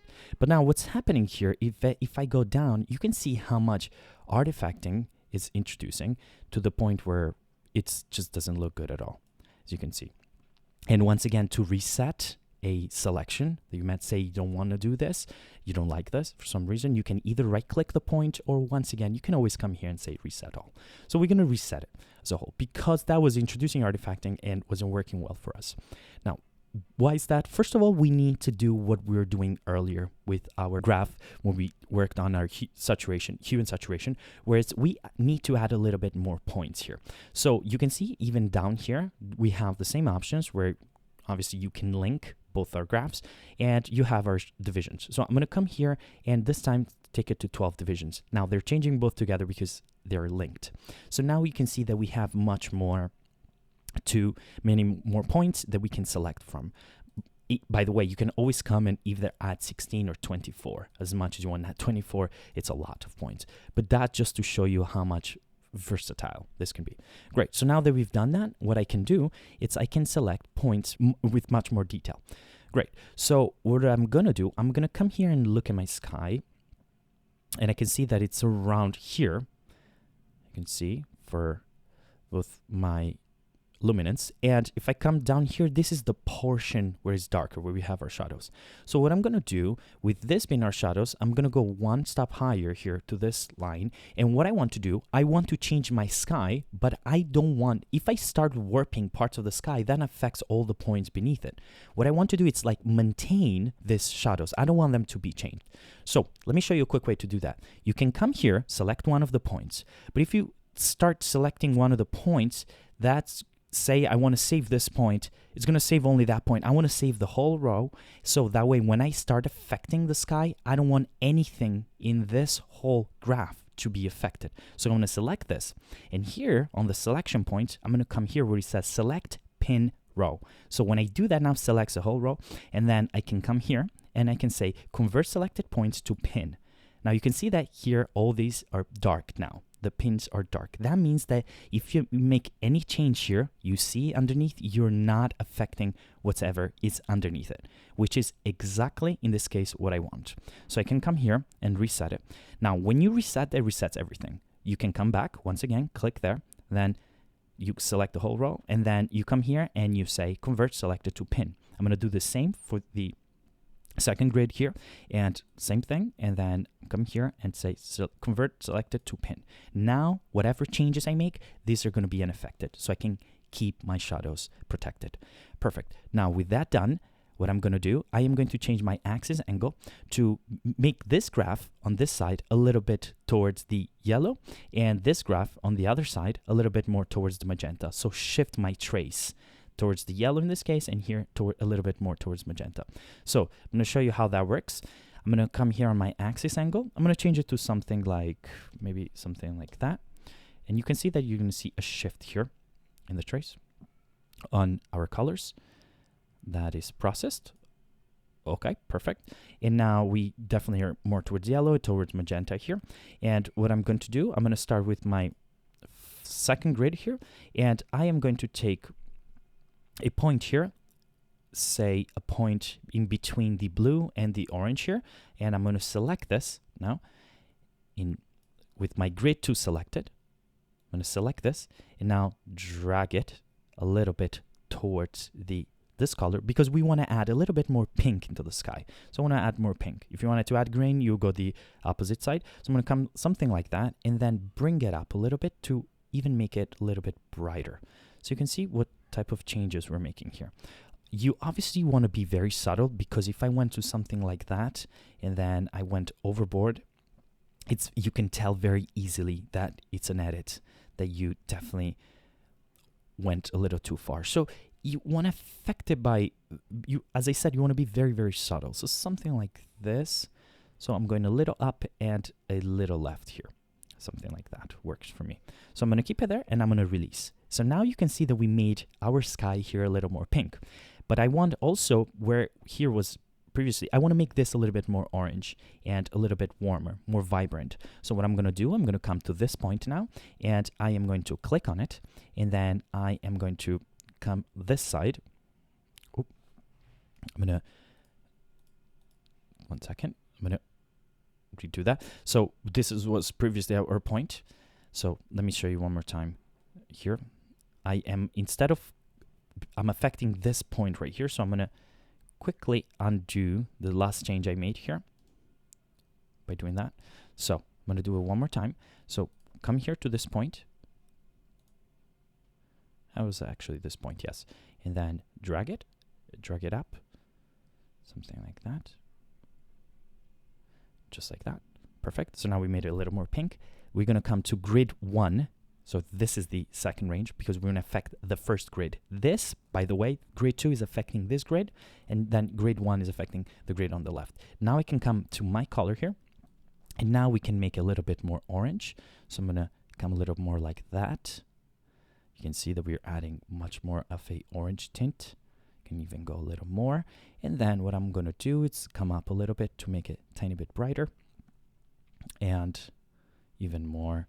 I always like to push more and then come back down. Something like that. It's good. To something like that, which is perfect for me. Now I can come and press Command F to see the change we made. I'm going to press Command D. This is the before. and I'm going to press Command D. This is the after. And we did that with the Chroma-Luma color warper, with doing a very few easy points. Now, something I want to talk about is that if you select a part in your image here, you press Option and you select. I'm pressing Option and I'm making a selection. That shows you whichever point, you can see that in your viewer, you are selecting. So the way you do that, you select a point, then you press Option, and then if you make any change, you can see which portion, in this case being up here, you are selecting. That is a quick tip right there too. Another thing that I want to talk about is that under here in your grid 1 and grid 2, you can see that you have also these options, which is smooth chroma and smooth luma, as well as reset chroma and reset luma. So say I selected a point like this one right here, and then I go too far with it. So I'm going to come and drag. You can always come back to either your chroma and luma and then nudge it back. So look at the point here in the viewer. If I come and click that, you can see that now you nudge it back to its original position, and then you can click again and then again, and you bring it back to how it was. And these are subtle adjustments where if you feel like you pushed your image a little too much in your color warper, you can always adjust them that way. So that is a very, very useful feature. Now with that done, now I can close this and I can copy my sky node here by pressing Command C to copy. Alternatively, you can come here, File, Copy, and then I can click here on my clips and then go to my clip number 4 here. You can see we have a match. The clip is already matched. We have the match node.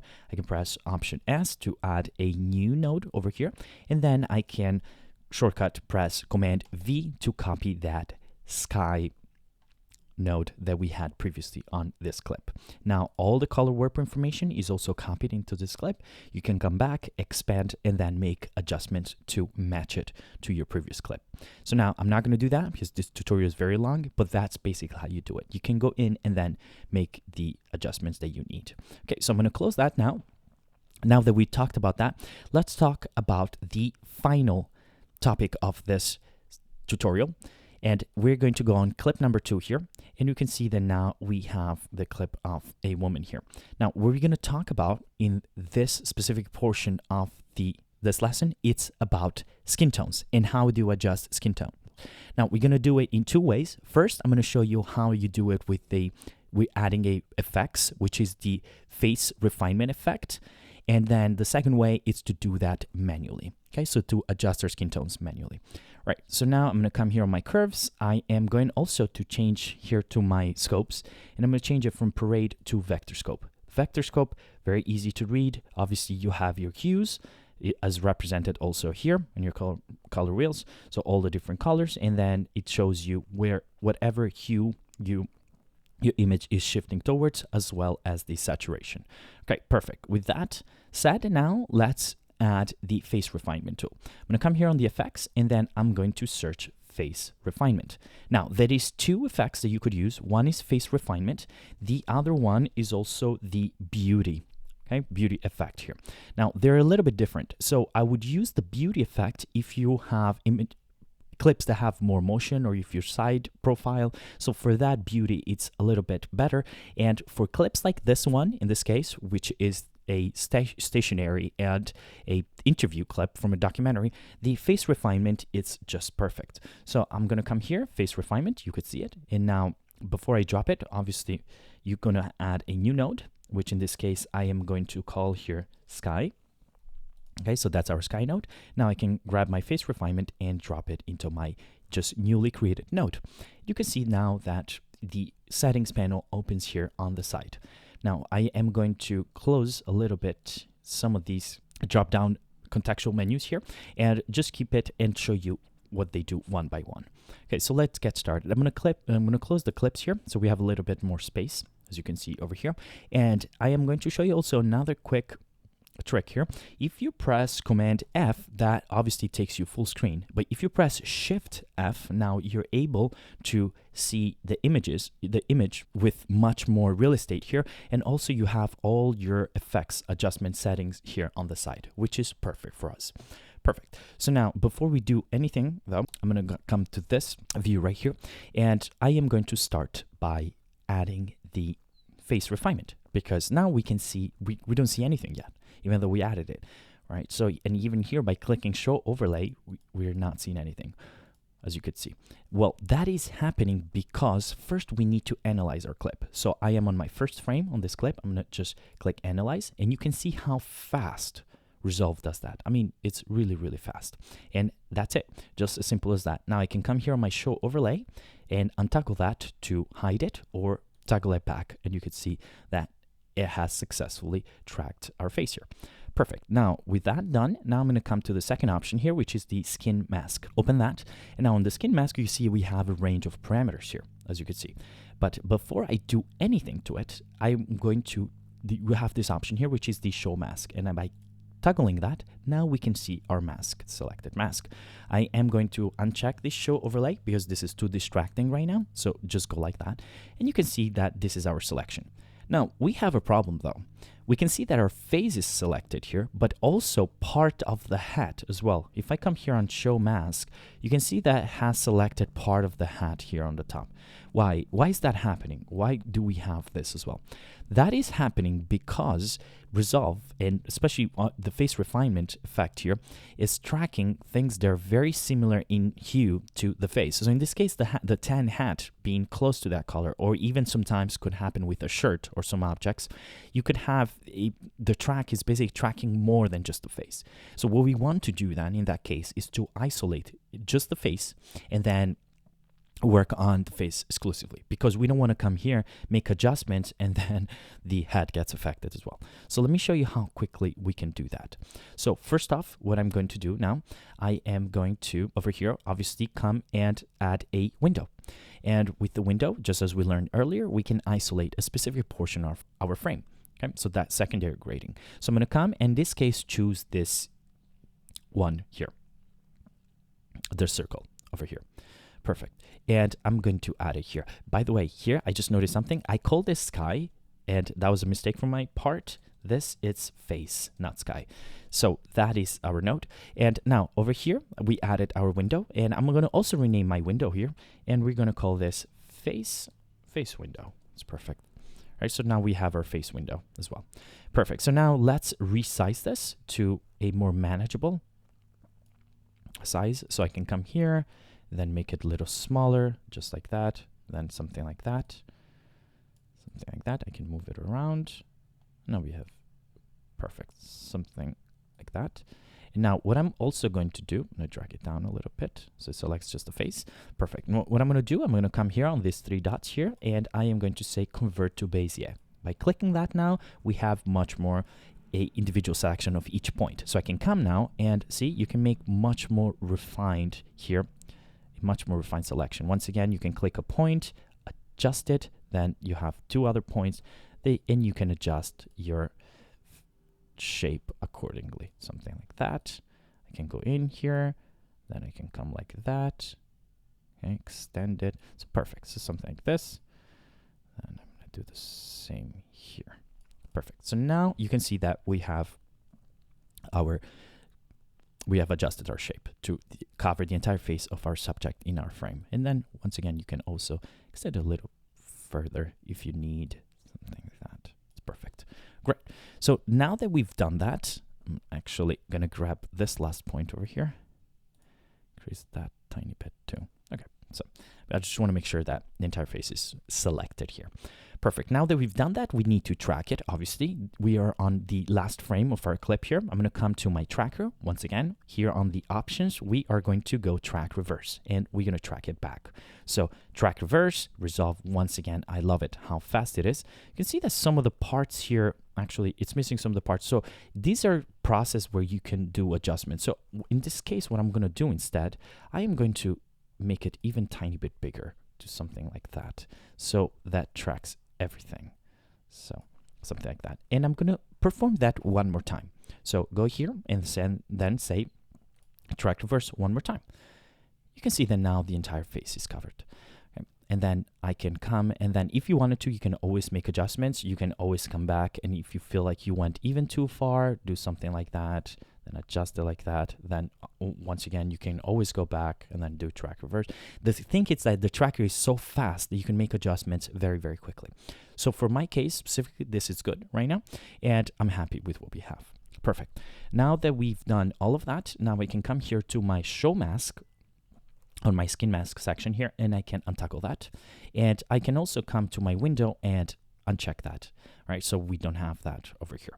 Now I can press Shift F once again, and I can go this full screen. And now we can make final adjustments. So I'm going to close my skin mask, and I'm going to adjust some of these parameters later. But for now, I am going to come here on my texture, which is the next mode here. And on the texture, you can see you can have a few different operating modes. Now, we're going to keep it to Beauty Automatic, which allows you to adjust the amount, which is basically it blurs out some of the imperfections in the face. So if you have wrinkles and things like that. Now, obviously, with the amount, you have to be careful, because if you go all the way, you can see that this causes it to be very plasticky. So you want to very much pay attention to how much you add. You can see how much you can affect it. And then obviously you also have the scale of it. So in this case, I am going to keep it to the default here, and I'm going to keep it to 0, just to show you that you have the operating mode. This is the Beauty Automatic, but you also have this smoothing here. It gives you a little bit more of detail, even like the size detail as well, and also the Beauty Advanced, which allows you to even further go more in detail with all the different adjustments, adding things such as texture, recovery amounts, diffuse lighting, etc. So for this tutorial, we're going to keep it just to the Beauty Automatic, and I am going to increase the amount to something manageable. So as I was saying, not something overboard. So maybe, by the way, you coming here on your little window, obviously you can make more refined adjustments if you need. So I'm going to keep it to something like that. So you can see if I press Command D, before and after, I'm just looking at the face. See, that's what I mean by subtle. Right? It's there, but it's very subtle. Then if you feel like you want to add more, something like that, you can see what a huge difference that makes. But this, it's too retouched. The idea with adding face refinement and really adjusting and refining the face is that you want to be subtle. Okay, that is the secret there. I'm actually going to go to 200, something like that. And I press Command. You can see that we added a little bit of texture to our face, right? By adjusting here the amount. I'm going to keep the scale like that. Now, after texture here, I'm going to come on color grading. And this is where we can further adjust our face here. And what I'm going to do, first of all, obviously the contrast adds contrast in our subject's face. The midtone, this is the midtone, basically adjust the brightness. So I am going to brighten it a little bit to something like that. So now we can see before and after how we brighten our subject's face, and we brought it a bit. It's a little better. Okay, so we brought it back a little bit more. And then what I can do is also add color boost, which basically adds a little bit of color to your desaturated areas of the face. The secret with these tools, it's not to go like that, to go too dramatic. It's to really be subtle with it. You don't want to overdo it. So you can maybe something like 30 works. And even here, I'm going to go down a bit like that. And you can see the before and after and how much we're adding there. Before, and after. Okay, so we're really making adjustments here. The tint allows you to adjust. So some skin tones basically react to specific tint and color casts like magenta or green different ways because of the undertones on specific skin tones. So what you want to do in this case, it's a little bit red. So let's drag it towards the green so that offsets it a little bit to something like that. So you can see now before and after. So we basically neutralizing it a little bit better. Okay, so something like that. And then you have also, we can desaturate the shadows. I'm going to keep it like that. And then we have the shine removal, which basically you can see that here we have a very, very bright spot you see in her face here. And we want to adjust that a little bit. So to adjust that, you can come here and make adjustments such as like that. But you can see that now it feels a little, it's not big enough, the mask. that we had earlier. So here in this case, I am going to go back to 0. And what I'm going to do, I'm going to come back to my skin mask here at the beginning, and I'm going to adjust the face mask size and the face mask softness. So I'm going to come here on my show mask. You can see it over here. And the face mask size, I can increase it just like that. You can see that now it's increasing the actual mask. So something like this works. And then we can also increase the softness, so to blur it out a little more. So in this case, I'm going to keep it something like that. So it's a little bit more subtle.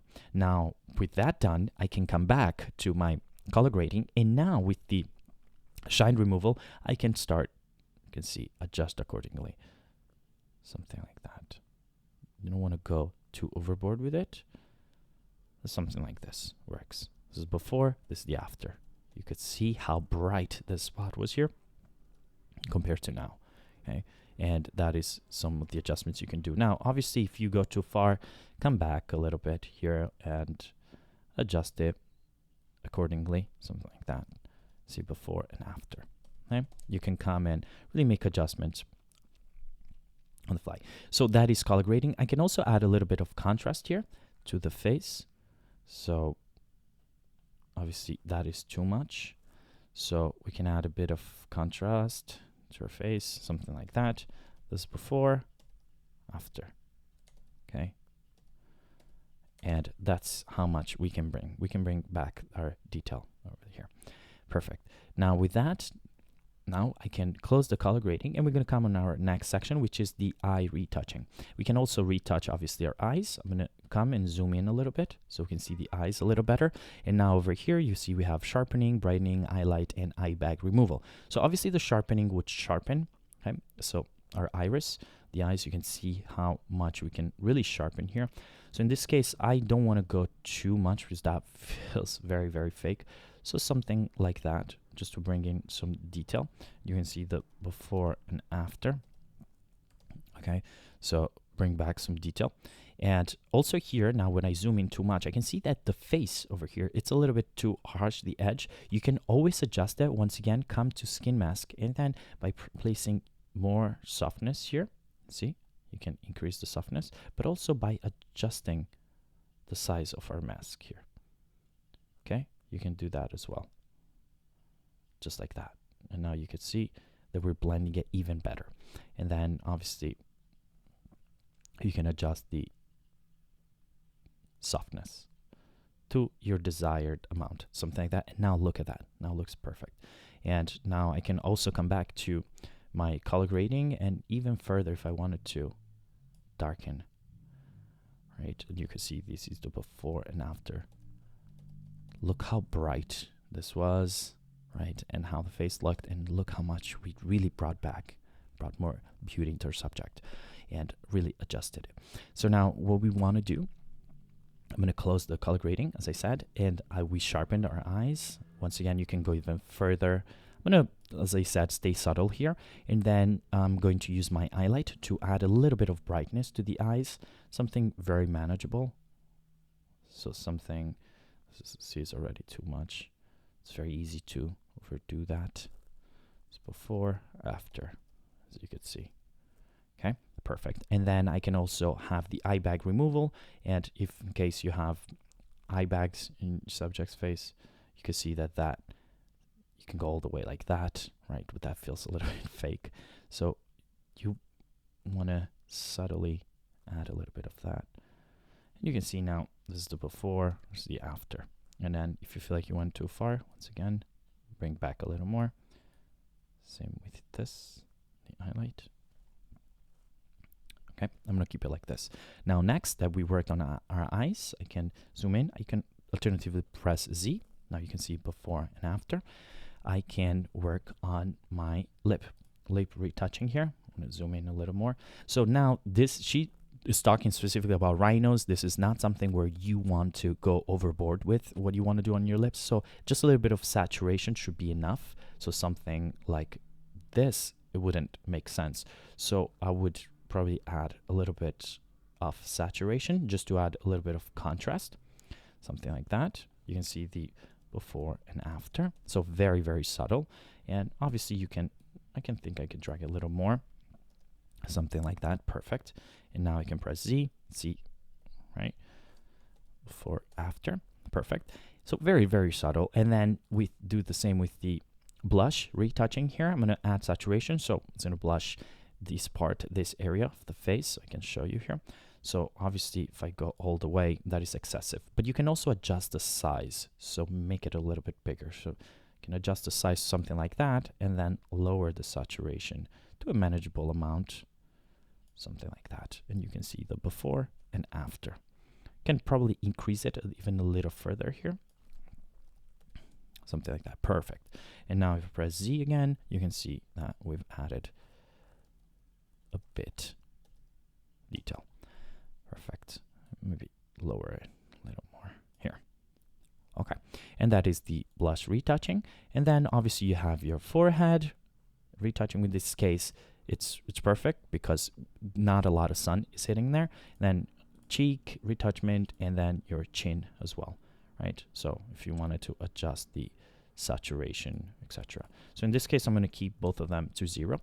And then you have this last feature here, which is the global blend. So now what the global blend allows you to do is to take it back to your original image. So say you went a little bit too far. So this was the before. Obviously, you could see there is a substantial difference to this. So say you went too far. You feel that this is now too retouched, or maybe it's a little bit like that's not how someone would show up, you know, talking in an interview. You can take your blend, and the more you drag it left, the more you take it back to your original. So almost blends between your edit, what you've worked on, and if you go left to what you had originally. So you can bring back what you had originally by coming here, and you can see this is how it was. If you go to 0, this is value 0 to 1, and this is with our adjustment here. So then you can say, maybe I want to be somewhere in the middle or 3/4 of it. So to adjust it. So something like that, say, and then I can go full screen. You can see that now we made it even a little bit more realistic, right? So that's really up to you. So this is what we did. I can even go like halfway through, something like that. I'm going to keep it to around 600. And that's the before. This is the after. And we did that with the face refinement tool, which once again is very, very powerful. So now let me show you how we can adjust skin tones manually instead of doing it with the face refinement. I'm going to change a clip here. So I'm going to click on clips. I can close my effects over here. And we're going to come on this clip right here of this man here. And right away, I can see that his skin tone is a little bit, it's shifting towards the magenta. So we want to fix for that. So I'm going to close the clips here. And with that, I am going to go now on my curves. And you can see here that we have our vector scope, just as I opened earlier. And the vector scope is what we're going to use for this specific exercise over here. Once again, this represents your hues over here, all the different hues, and then their saturation. Okay, so everything that is closer to the center is less saturated, and then everything that goes out on the outer edges, that is more saturation. So hues and saturation levels. Great. So now with that said, I am going to come here on my vector scope. The first thing I'm going to do here, I am going to click on show 2x zoom, so to even show that better, and then show skin tone indicator right here. Now the skin tone indicator basically indicates where your skin tones should rest, which is in between this slice over here. Okay, so anything that shifts either towards the left or the right, obviously you have unpleasant hues, or if you see really any sort of, if the arc here becomes like almost like a arched, or you have bending or weird shapes, that means that we need to fix that. I'm going to show you very quickly how we can do that as well. Now with the man here, I am going to start a new node, pressing Option S and then Tab to call this skin hue. Okay, so we're going to work on his hue right here. Perfect. Now the most common here, as you can see, this is our curves. You can see that here. The most common tool used to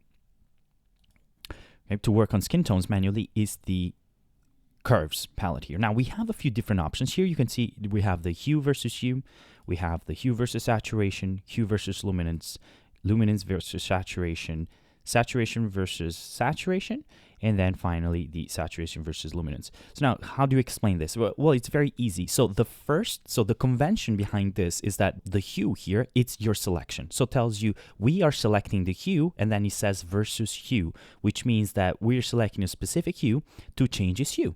So if instead you wanted to do hue versus saturation, we are selecting a specific hue to change its saturation. And then in the third case, we're selecting a specific hue to change its luminance. So I think you can see the pattern there. So we're going to start now with the hue versus hue over here. And you can see now by looking at the vector scope, you would say, but if the skin tones should rest in this slice over here, we also see shifts towards different colors, right? So we're going over here towards the blue. We're going over here, right? So a little bit more yellow / orange. So how do we know what its skin is looking? So now the issue here is that this is representing the whole image. It's not just representing the skin tone of this man here. So we need to isolate just the skin tone and then work on that specifically.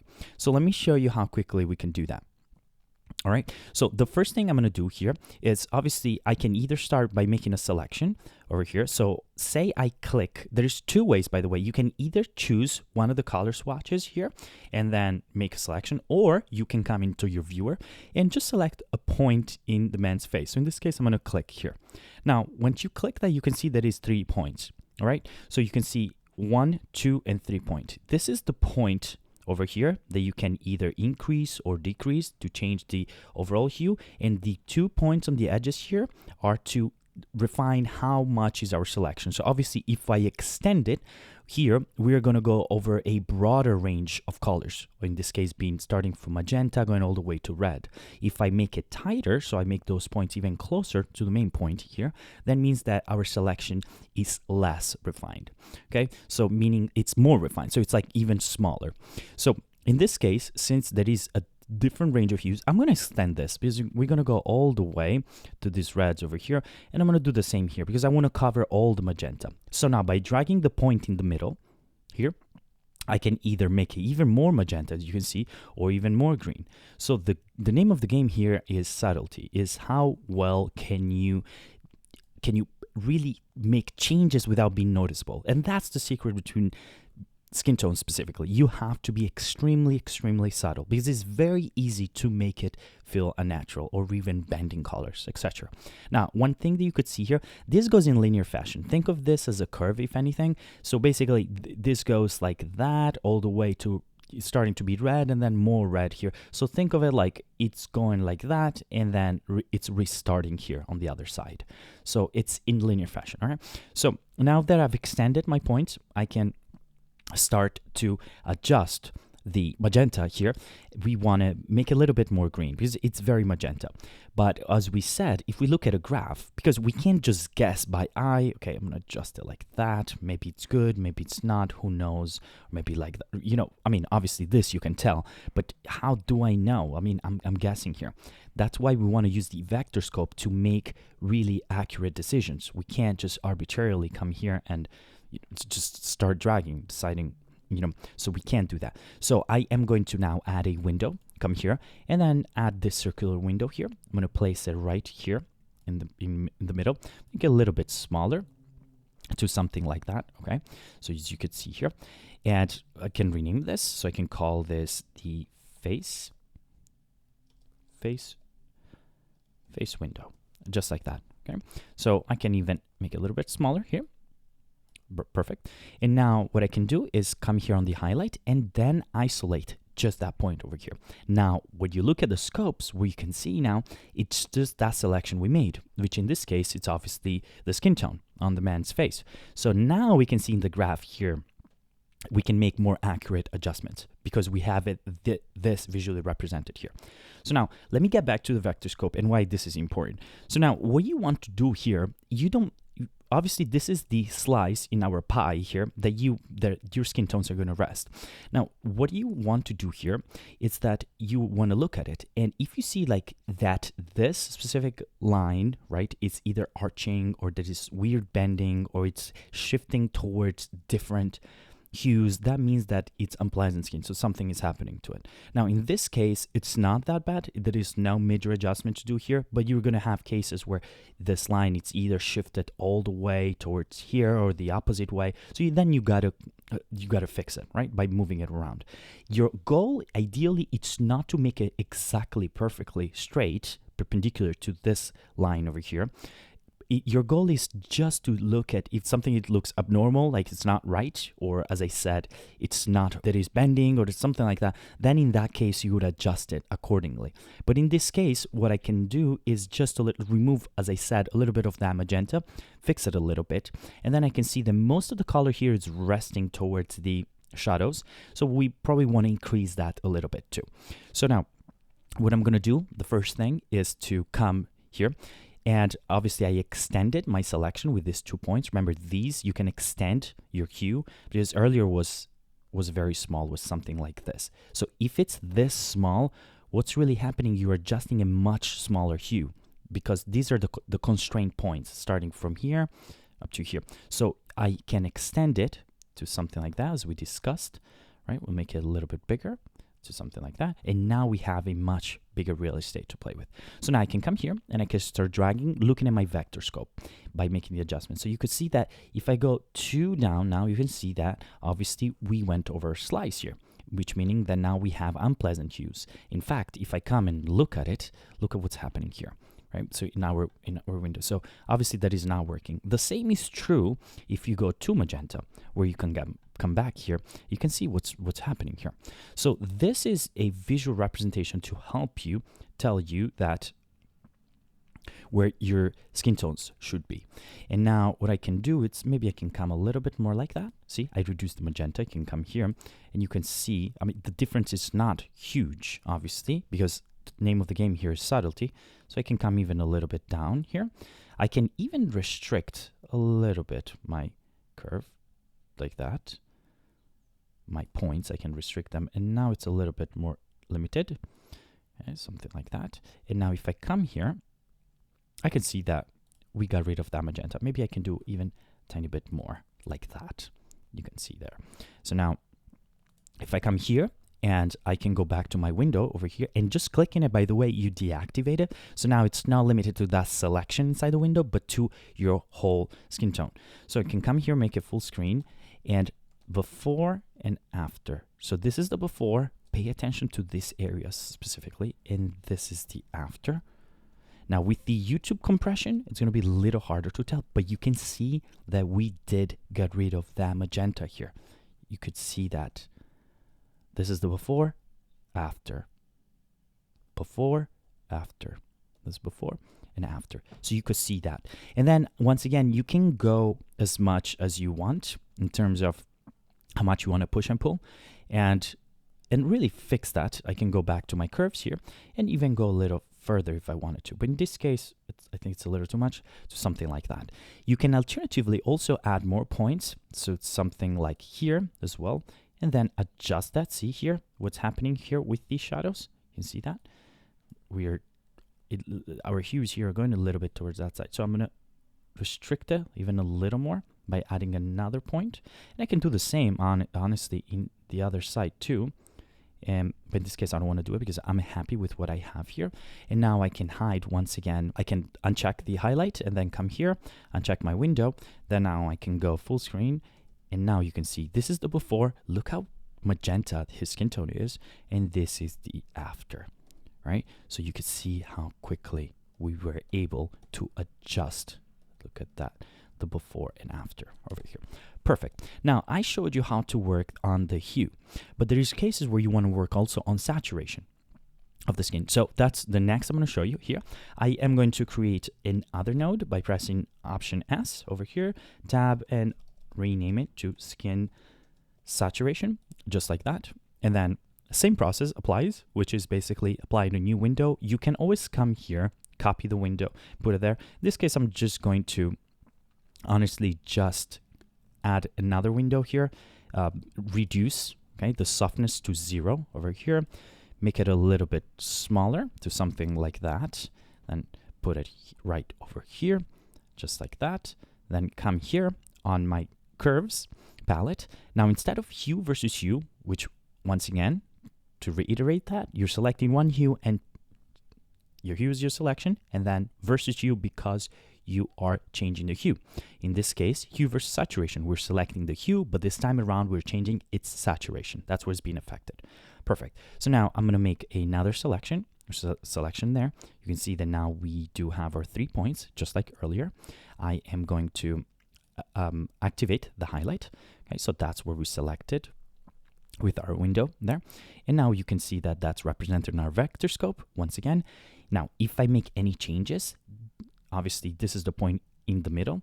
So it's limited between this point and this point. So a much smaller selection. So if I increase the saturation, you can see that we are increasing it right over here. Okay. But now what happens what if I grab even more points where we have a little bit more magenta, something like that, and let me extend this on the other side here. We can come all the way up here. Now I can affect my colors more globally, as you can see also here. So I can increase the saturation. You don't want to overdo it. Okay, something like that. You can see how much we're doing here. If you go all the way, look what's happening here. Obviously, you can see now we have a full circle, but you want to maybe just a little bit like that. Now, something to consider is what is the right amount of saturation? Okay, perfect. We can see that we increased. Now, obviously, you see the point here. It's shifting towards the edge, so you can see I'm going to keep it no more than something like this personally. Perfect. So now, your question might be, how do I know how much saturation is needed? Well, that depends on skin tones. Usually, darker skin tones needs less saturation and lighter skin tones need a bit more saturation. Every case is different, of course, but also my suggestion is always to look at the vector scope and sort of figure out from the vector scope how much you're going push and pulling, right? So you can make sure that you're at the right amount. Yeah, and then once again, you can go back, activate your highlight. You can see what you're affecting over here. And then once you're done, you hide your highlight. You can come back here to your window.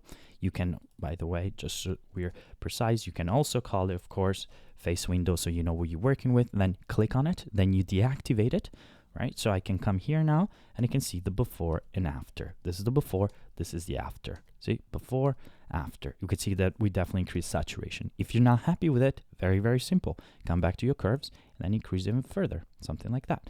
Now, if I come here, you can see before and after to increase. So now I feel like that is overpowering and it's a little bit too much. So I'll take it down and then you could see it, it's over here.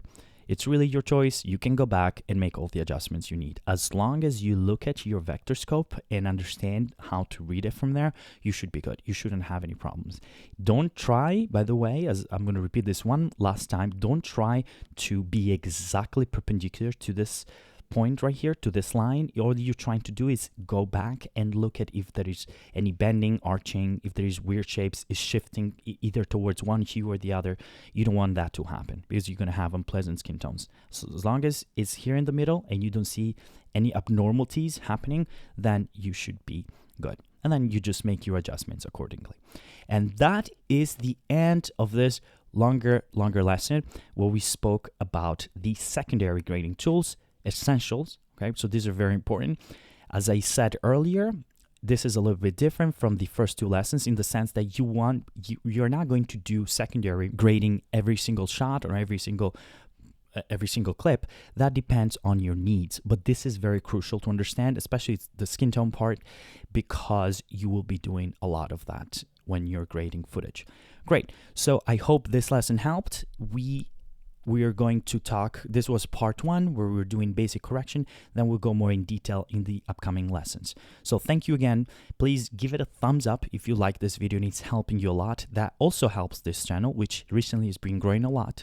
And then other than that, please let me know in the comments if you have questions, and then I will see you on the 4th lesson. Thanks.